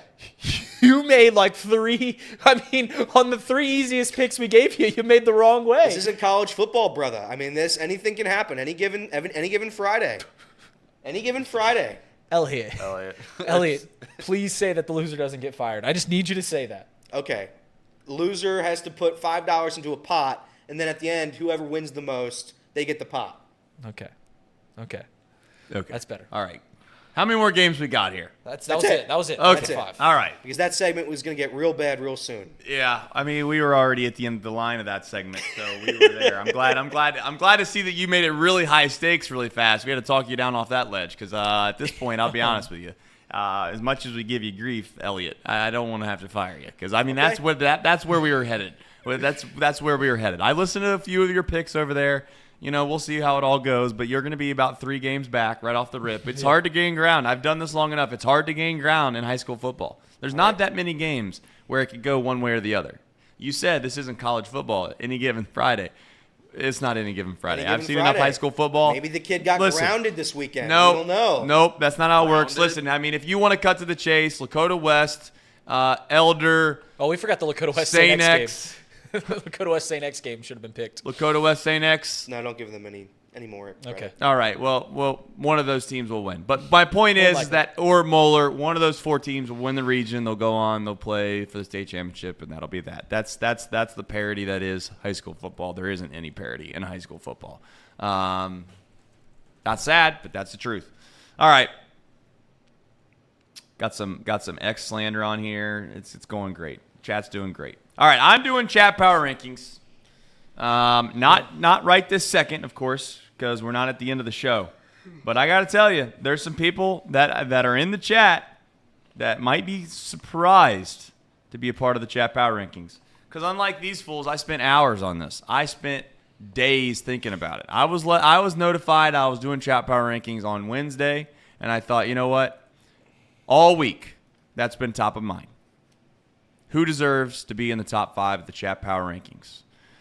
We did go to Kings Island yesterday. We did play golf. It was actually a nice little day off. Hopefully the guys enjoyed it. But, you know, today, not the case. We got a lot of things going on. Still not sure if we figured out how we're going to do it all, but I've got a plan. we're going to figure it all. We have Reed a says plan. he has a plan. We got a lot going on after this show. All right. As always, as a reminder, I'll tell you what. I don't do this enough on this show. We need likes on the show. We need likes. I know Chatterbox Reds, that's like one of the main shticks that I do. So I don't want to redo the shtick here. But if you don't mind, please like the show. If you watch this show back after the fact, let's like the show. I'd like to get, and again, not saying this is everything around here, but I'd like to get where we get 1,000 views at least every off the bench. We put a lot of time, effort, and energy into this show. I'd like to make it to where it's worth it for all of you. We can continue to put resources into the show. And as stupid as this sounds, liking the show is a part of helping us grow the show. And if we help grow the show, we can put more money towards the show. You put more money towards the show, usually the show gets better. Usually. If we get to 100 likes today, here we go. He's gonna if do we get something. to 100 likes today, I will take another pie to the face. Somebody can pie me. It'll probably have to be Trace. Reed breaks noses. So I will take another pie to my face if we get to 100 likes on this stream. Will you shave the soul patch? Never. Soul patch stays. Probably until this weekend. It'll probably be gone this weekend. Why? Got a date? I mean, Got a date? can we please be serious? Oh, no. You want to talk about your date, Elliot? This is I mean, no. You guys are so terrible. Yesterday at Kings Island was good, though. So we started going on the rides. There was no line. I have never experienced this. We got to Kings Island yesterday. The sun wasn't shining. It was a cloudy, cool day. We got into the lines. You literally walked on every single ride. We rode 15 rides in 2 hours. That's how phenomenal it was at Kings Island yesterday. I was a little scared of Orion. Orion's tagline. It's called Orion because you can reach for the scars. It was a great ride. I was scared initially, but I loved it at the end. So it was a great time at Kings Island. You know, I didn't tell this on the story the other day about how I kind of got to where I loved roller coasters as well. It's similar to your story. I wonder if that's the sentiment of many people's story when it comes to roller coasters. I don't know if roller coasters are something that many people jump on for joy the very first time, but I remember my stepdad purchased a season pass. This isn't my decision, of course. I was like 10, maybe 11 years old. I don't remember how old I was, but I was, of that relative age. And at the time, the Vortex was there. And I remember they bought a season pass for the whole family. He did. And I was like, no, I don't want to ride the rides. I want to go back to whatever it was at that point. I think it was like Nickelodeon. No free ads on the show, but I'm pretty sure it was like Nickelodeon Land or whatever. Yeah. Whatever. It was kind of neat or cool for little kids. And my stepdad was like, hey, we're going to go ride the Vortex. You're coming on. I'm like, no, I'm not. Well, I proceed then to basically start crying. I'm hiding in clothes racks in this store. I'm doing whatever I can to get out of the vision of my stepdad because at this point he's furious. He just probably spent $500 or whatever it was on family passes for this year and then also the next year. The last thing you want to do is have to bring your 10, 11-year-old son who can ride all of the rides, and he just wants to hang out in Kiddieland. And I tell you, I got literally dragged onto the Vortex. I legitimately got dragged on the Vortex. I remember almost like it was yesterday. That's how almost traumatizing is the word to use. That's how traumatizing it was. I was crying all the way into the whole little tunnel thing, the portal where you get onto the thing. I get onto the ride. I get halfway up the hill. I remember being as scared as one could possibly be. And I look over. My stepdad's legitimately just laughing in my face. Legitimately just laughing. And he goes, this one-liner, I'll never forget it. He drops the one-liner on me. He goes, well, there's no turning back now. And I legitimately got off that ride, and it was awesome. It was awesome. Went 5 minutes later, went straight to the Flight of Fear, and I don't say hooked. I'm not Elliot said yesterday that I was a different guy. I'll let him expand on that maybe. I don't know what that even means. But at the end of it, I was a ride guy ever since. I like roller coasters. I think they're enjoyable. They're fun. Do I think that there's a chance you could die on them? Of course I do. But that's part of the fun. Yeah, so there are two people I know who are just vastly different in different atmospheres. A former guy who worked here, he quit on us and he quit on the team. His name's Paul. He was a different guy if you got him to the casino. He became a full clown. He would laugh at people who were losing hands. He'd talk to everybody. He's talking to the dealers. He's making jokes.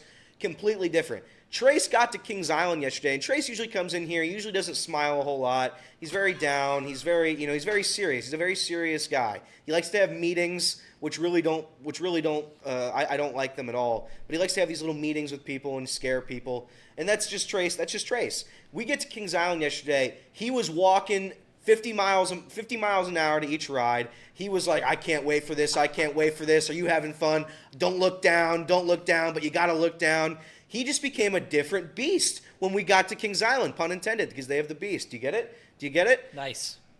But Trace was just a fun little child when he got to Kings Island yesterday. There was a glow. It was the happiest I've ever seen him.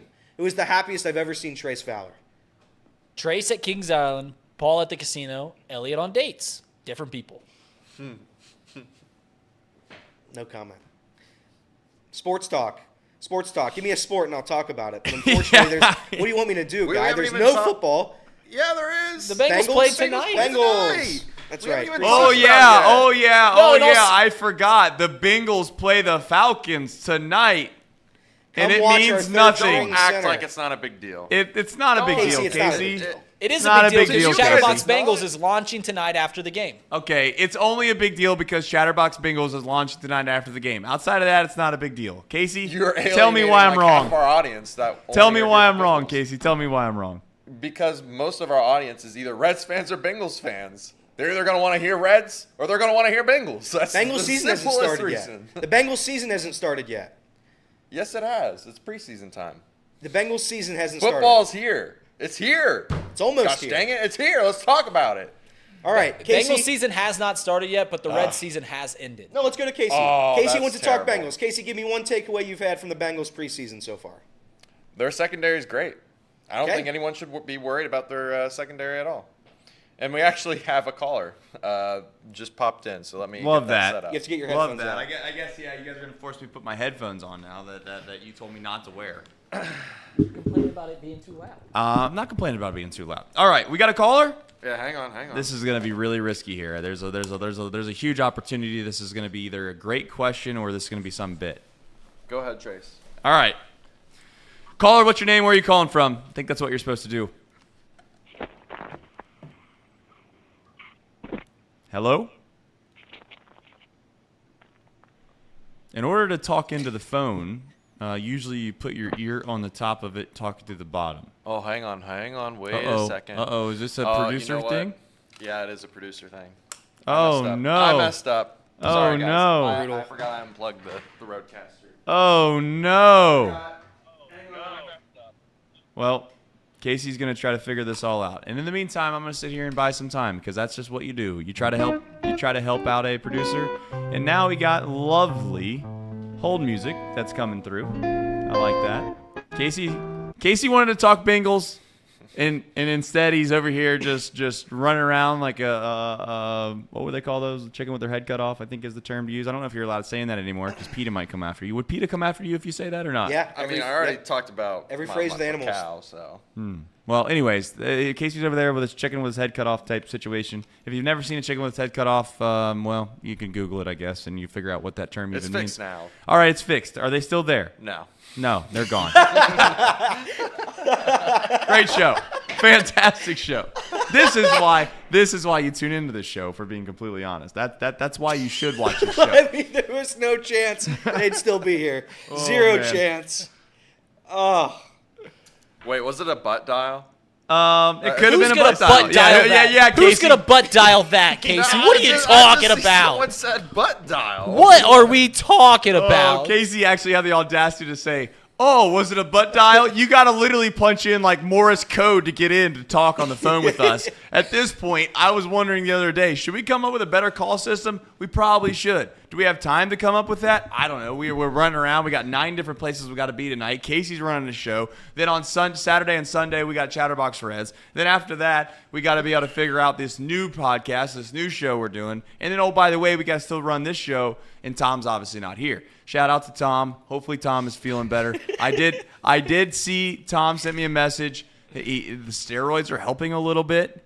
They're helping a little bit. He doesn't know if they're helping as much as he was hoping for. We'll keep you in line. We'll keep you up to date on that situation. But shout out to Tom. We miss him. We hope he comes back relatively soon. I hope he comes back because ultimately right now there's a billion things going on. But you know what? I'm here. And I like doing the show. I like to chat, which is why I'm doing the chat power rankings.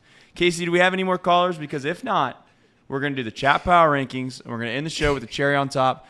Elliot's got to prepare for his date tonight. And we also have to we also have to make sure that we have everything in place for tonight because there is literally 9 million things going on. So, Casey, no callers, correct? No callers. All right. We're done with that. Okay, no callers. Casey no callers. said someone slipped their phone in their pocket and their butt hit 605-43421, access code 3678, pound key 724. Whoopsie. They could have had it pre-dialed. They were going to call. They were too scared to call. So then they just put it back in their pocket and it started to dial. It hit send and somehow they managed to hit the pound sign afterwards. Love that. RM says the show needs Tom. I do agree with him. I think the show does need Tom. It is off the bench with Tom Brenneman. It's a good point by RM. I think that's a very wise take that he has. That's why we hope Tom comes back. If you like this show, like I said before, if you think that this is fun, there's a small chance that there's enough people that like this show that maybe we start doing a different show when Tom comes back. Because ultimately, the show that I'm going to do and the show that ultimately Tom will do is probably a little bit different. However, I got to be honest with you, RM. I got to be honest with you. The Reds didn't play yesterday. The Bengals are playing a meaningless preseason game. Not meaningless. Meaningless. It is not. There's like a dozen guys that are trying to become millionaires. Meaningless. Not It means meaningless. nothing. In December, in December and February, let me tell you, and I didn't mean to miss January. My birthday's in January, so shout out January. But December, January, and February, let me tell you something.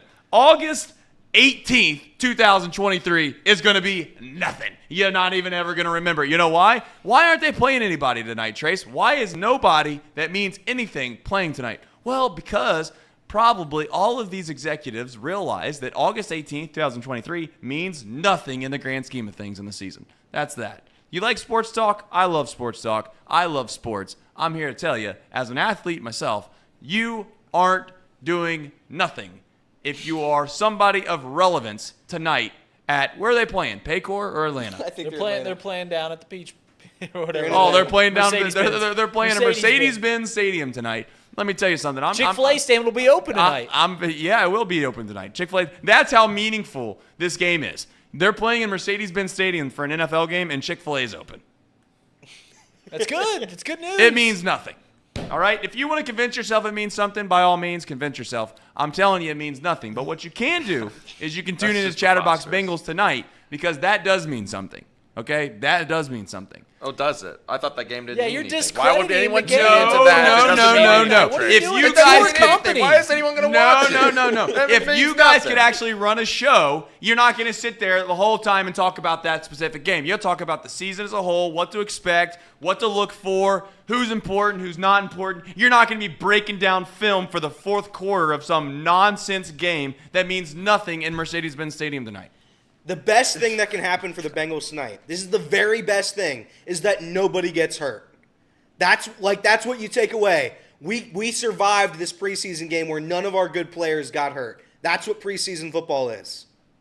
I'm not disagreeing. Welcome to the preseason. Let's pray you don't get hurt. I don't disagree with that, but to sit here and say that you can't sit and watch a preseason game and take away whether or not a player that is on the fringe of making the roster, a player that could potentially get starting time, that plays poorly out there,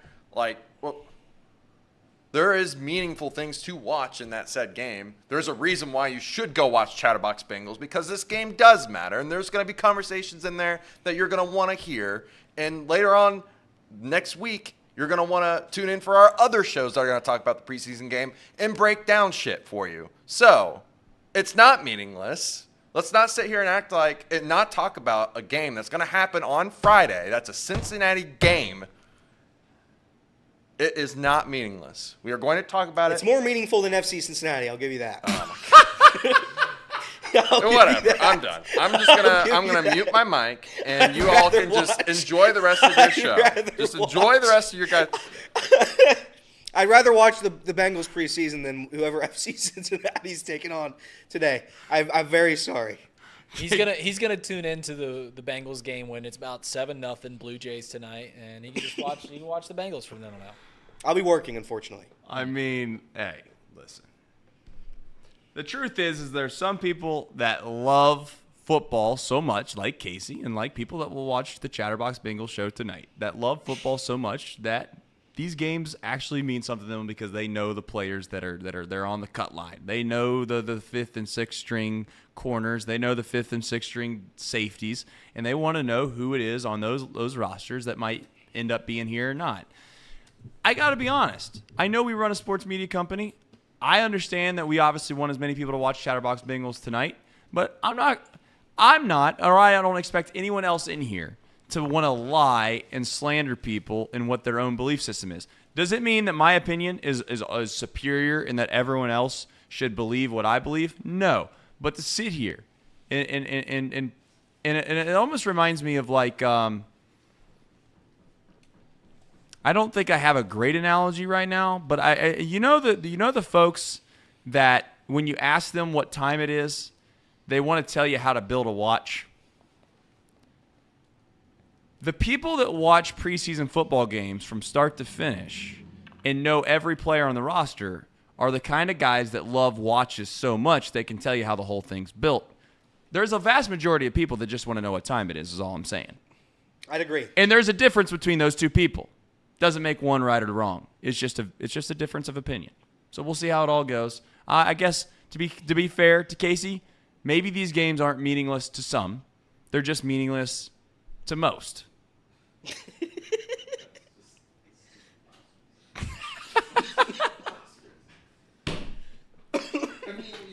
You literally sit up there and you say, this is a Cincinnati sports-based company. It is! And you're not even going to talk about half of the professional sports teams that are going on right now? Come on. Yes, it's not important for the majority of people, I guess. but there is stuff to talk about. It's not like we have to completely avoid the subject like we did for the entirety of the show. Like, right. That's all I'm trying to say. Immaculate grid time. Immaculate grid time. Okay, let's do an immaculate grid. I heard that the Reds. I heard the Reds are on the list today, which gives me a chance. I'm terrible at these. Now, I do from time to time pull out a name off the top of my head that's ridiculous because I played King Griffey Jr. baseball on Nintendo 64. Shout out Nintendo 64, great console. I did play that game at length. Those were back in the days before you could even fast forward through the seasons. You had to actually, play every game if you played a season. And you remember obscure names from King Griffey Jr. baseball. I call doing in the Reds 64. one. Can I get a Reds national one? You get Reds national. I want Reds Brewer. Okay. Casey, Reds? for Reds Brewer, we're going to go Chris Dickerson. Ooh, over Todd Coffey? Yes, Chris Dickerson. This better not be more than 1%. 0.2, Trace. Okay. 0.2. That's You pretty ready good. for this Red national? He was a first-round draft choice by the Cincinnati Reds. Drafted in between Lastings Millage and Aaron Hill. Give me Ryan Wagner. Ryan Wagner. I don't know who that person is. He was a pitcher. Do we have a year? Do we know? Yep, that's him. Ryan Wagner. Didn't have a storied career. Not many do. 100 RBI season for the Reds. This is going to be a tricky one because we don't want it. We got to stay low on the grid here. Let's see. Evan Marr, get in here. Give me a 100 RBI Red. I don't want to use Votto. Well, it can't be Votto. It's got to be like did this just sounds wild, but did Sin Shu Chu have a chance of getting 100 RBIs the year that he played out of his mind? No. I don't think Not so. he was leadoff, wasn't he? What about Greg Vaughn? He was, but still, Greg Vaughn. he was elite. I'll look it up. Give me Greg Vaughn. Put Greg Greg Vaughn Vaughn in there. definitely had 100 RBI. Dude hit like 50 home runs, didn't he? What do we get? How many? Wow. 0.7. There we go. Greg Vaughn, by the way, Marty Brenneman said that might have been one of the best Reds seasons that he's ever seen broadcasting. So shout out to Greg Vaughn He for only that. played 1 year for the Reds. I know, but he just said that. Yeah, that I know, was, I know, it's It crazy. only takes one season to have the best I know. I'm just saying. Reds season. We remember that. Yeah, that is true. This is where I stink at this whole thing because I just don't know anybody. I mean, we could go Daniel Murphy for Rockies Nationals, He could do Mets Nationals. and he could do the same one for there too. Yeah, he's played for a lot of these teams. Then do Daniel Murphy Rockies Nationals. I bet that's low. What is it? Daniel Murphy. Murphy. Yep. Daniel Murphy. Dan I-E-L. I know how to spell Daniel. I can't read it on the screen here. Daniel Murphy. Yep. Never knew that guy played for the Rockies. And his career there. He's the source of my nightmares from the 2015 NLCS. There you go. We want a Rocky Brewer. Want a Rocky Brewer? This is wild. Am I gonna have to get the rest of these guys? I mean, I'm not good at this at all. I just know that 100 RBI season for the Put the Arenado Rockies for 100 is what I've been RBIs. Put thinking Arenado. of. 100 RBIs and you would think in Coors Field would not be as difficult as others. But you can't go with Todd Helton. You What about can't- Dante Bichette? I'm Dante go- Bichette. I'm going Arenado. You think Arenado? I think Arenado's known. I know I'd rather go Dante Bichette. Shout out Dante Bichette. But I know Hell of a Arenado's player in the Dude, we're Nintendo about to play. 64 game. We're about to play Bo Bichette, so we got to put Dante Bichette up there. I would vote Dante Bichette. All right. But Great third baseman. Rockies 100 RBI season. Dante Bichette. Dante, Yep. 2001. No. Mm. No. He played until like 2001, 88 to 2001. Yeah, that sounds about right. 9%. 9%. Arenado was 10%. Oh, so I was better. Funny how that works. Ooh, Mets 100 RBI season. One of my favorite catchers of all time, Gary Carter, Hall of Famer. Are you feeling like that's going to be high on the list there? Hall of Fame catcher? We could do it. It's going to be like go Gary 6%. 3. Damn. You didn't know who Gary Carter was. Don't lie. I knew who Gary Carter was. Mets Brewers, Daniel Vogelfat. Vogelbach. Sorry. Daniel Vogelbach. Did play for both those teams. Put Daniel Vogelfat for Vogelbach for Brewers versus Mets. How do you spell Daniel again, Reed? Vogelbach? Yeah, Vogelbach. VOG. Yeah, I saw it. Is he still currently playing? Yes. Yeah. Okay. 26. Boy. Great picture for Daniel. I don't think there's many good ones. What are you trying to say, Reed?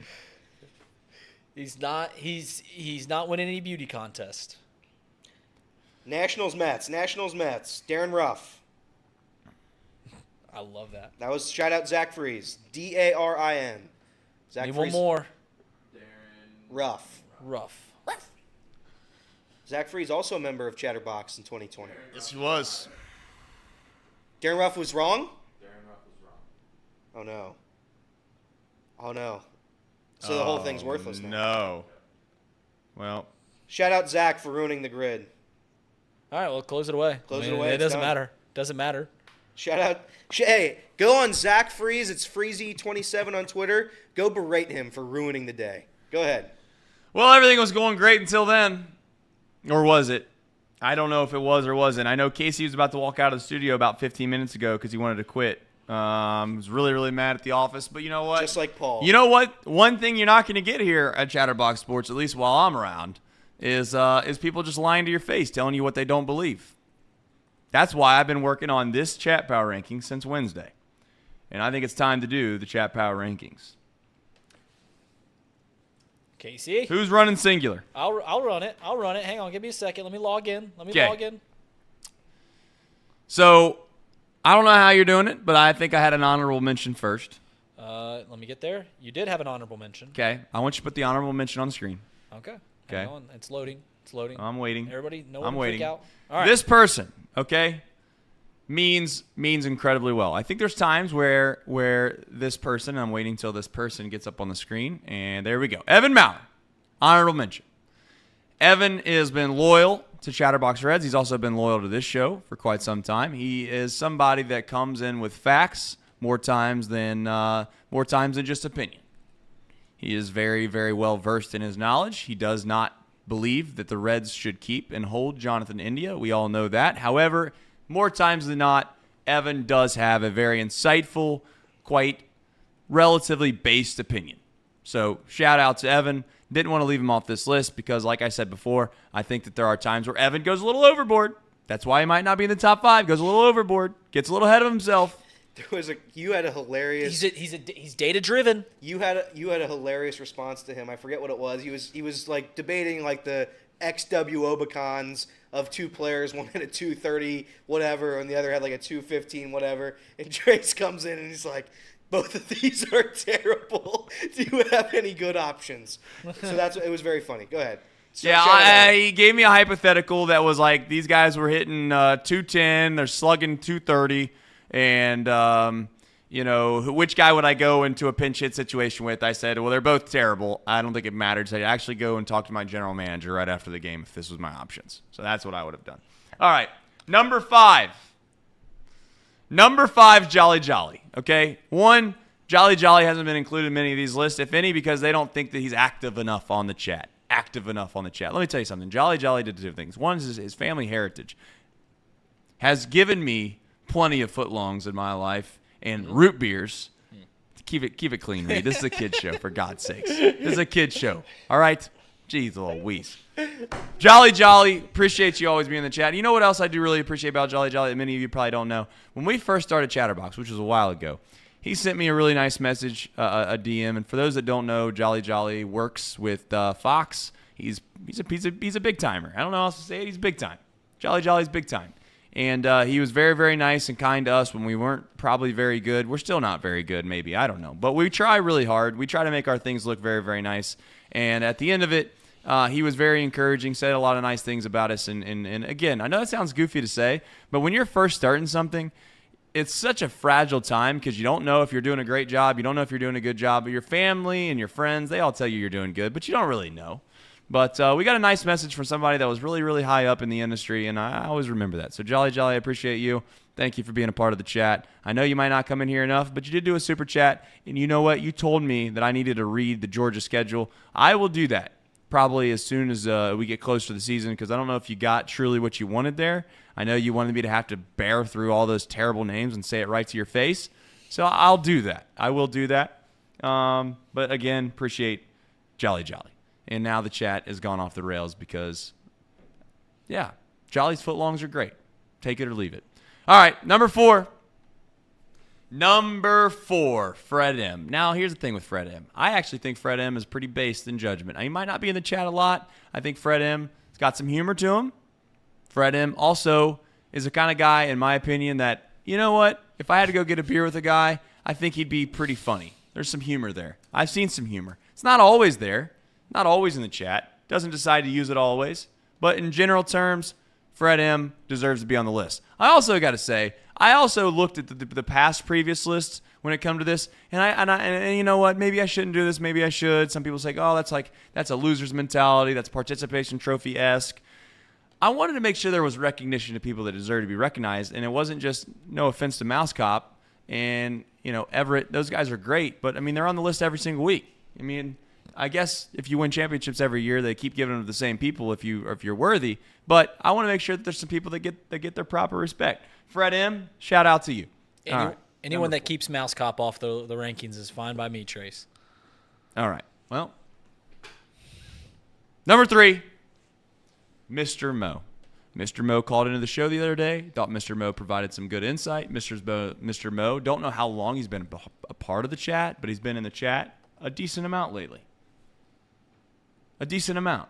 And I think Mr. Mo deserves to be on this list. Again, 1 through 5, it's kind of semantics. If you're on the list, you're on the list. You know what I'm saying?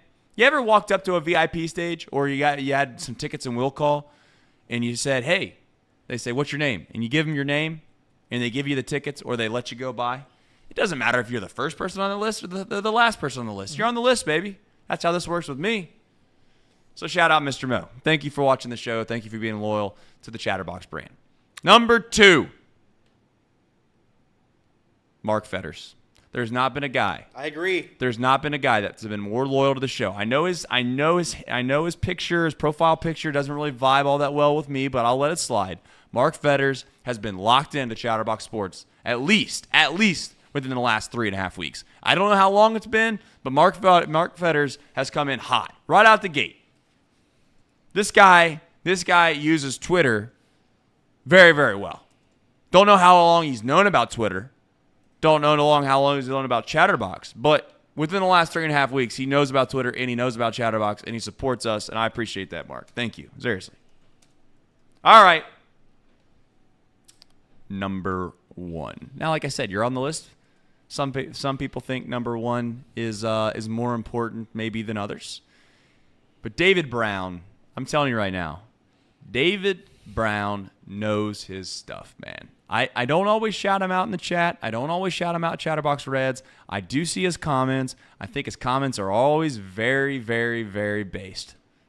They're always really good. They come from a very, very intellectual brain, to be honest with you. Now, does David Brown ever so often disagree with my takes? Yes, he does. Does David Brown sometimes think differently than I do in regards to the way that Cincinnati Reds should go about their business? Maybe so. But I'll tell you, it's always coming from a good place. Some people get in the chat and they just say outlandish stuff. They want to argue about things. It's almost like they're trying to bait you into something. Some call it trolls. We don't have anybody here that does that. But my point is that he never does that. It's always like a genuine thought. David Brown, whether he's here or not, I don't know. Doesn't matter to me. I know everybody always makes a big deal about that. David Brown should be in the chat, blah, blah, blah. If he's not in the chat, I don't give a damn. Because you know what? At some point, someone needs to tell him he's number 1 on the chat power rankings. on August 18th in summer debating. They're doing it right now down in the city of Cincinnati. There's rumblings. There's whispers. Is the chat power rankings more important than the game that's going to take place in Mercedes-Benz Stadium tonight? I don't know. It's neck and neck. We shall see. We shall see. No Sir Boy. No Sir Boy. I'll tell you why there's no Sir Boy. Because Sir Boy gets as much credit, rightfully so. That's what I was saying. Maybe my list, if we're being a little honest, is very much predicated off of the list before. Sir Boy is one of the OGs of all OGs. Shout out Sir Boy, too, by the way. Prayers to your family. I seen that you were asking for prayers to your family. I won't get into it because I don't know if we should be displaying your personal kind of your personal family things that are going on. But Sir Boy on Twitter was asking for prayers for his family. I really hope, I genuinely mean this. I seen that. I said a prayer for you. I hope that all gets squared away. That's the cool thing about this. I know that many of you guys think that we probably are just like, maybe you don't think this, but you probably think that we just like, whatever. We obviously aren't big time. Even if we got big time, I really think the personalities in this room would still be the same. I know people say that, oh, they changed when they got big. I don't think that'll ever happen. I think we're just normal guys that, I guess you could say I was crazy enough to mortgage my financial future and do a bunch of crazy stuff that most people wouldn't do to get us in the position we're in now. And I would also say that a bunch of guys in here decided to jump on that ship and just to see if it sinks or swims, and maybe some people wouldn't do that. But that's the only difference between us and probably many people that watch this show. And that's it. I mean, we're a little crazier than you to maybe make a career path out of something that many wouldn't. I'm sure there's certain times when we're doing this job we wish we were sitting behind the computer listening to Off the Bench and working, I don't know, some finance job, getting a nice little check and knowing that when 5 o'clock hits, we're off work, because that's just not what happens around here, especially not today. Mm-hmm. So, but again, I just want to say thank you to everybody that watches this show, man. Thank you to everybody that watches this show. And that's why I think this show is, not just this show, this company in general is fun. And I really appreciate you guys supporting us. And I know that we all want Tom back. I get that. I heard that. We know that. But until Tom comes back, this is what you're stuck with. Take it or leave it. We hope you come back Monday, because we'll be back Monday. At least I will. I know Elliot probably will. And I know Reed will. I'm worried about Casey. We're going to have to talk him back off this bridge. We're going to have to talk him off this bridge. But until then, we'll find out. Casey may be here. He may not. Much love to you. We'll see you. That will be Monday from 10 a to 12 p.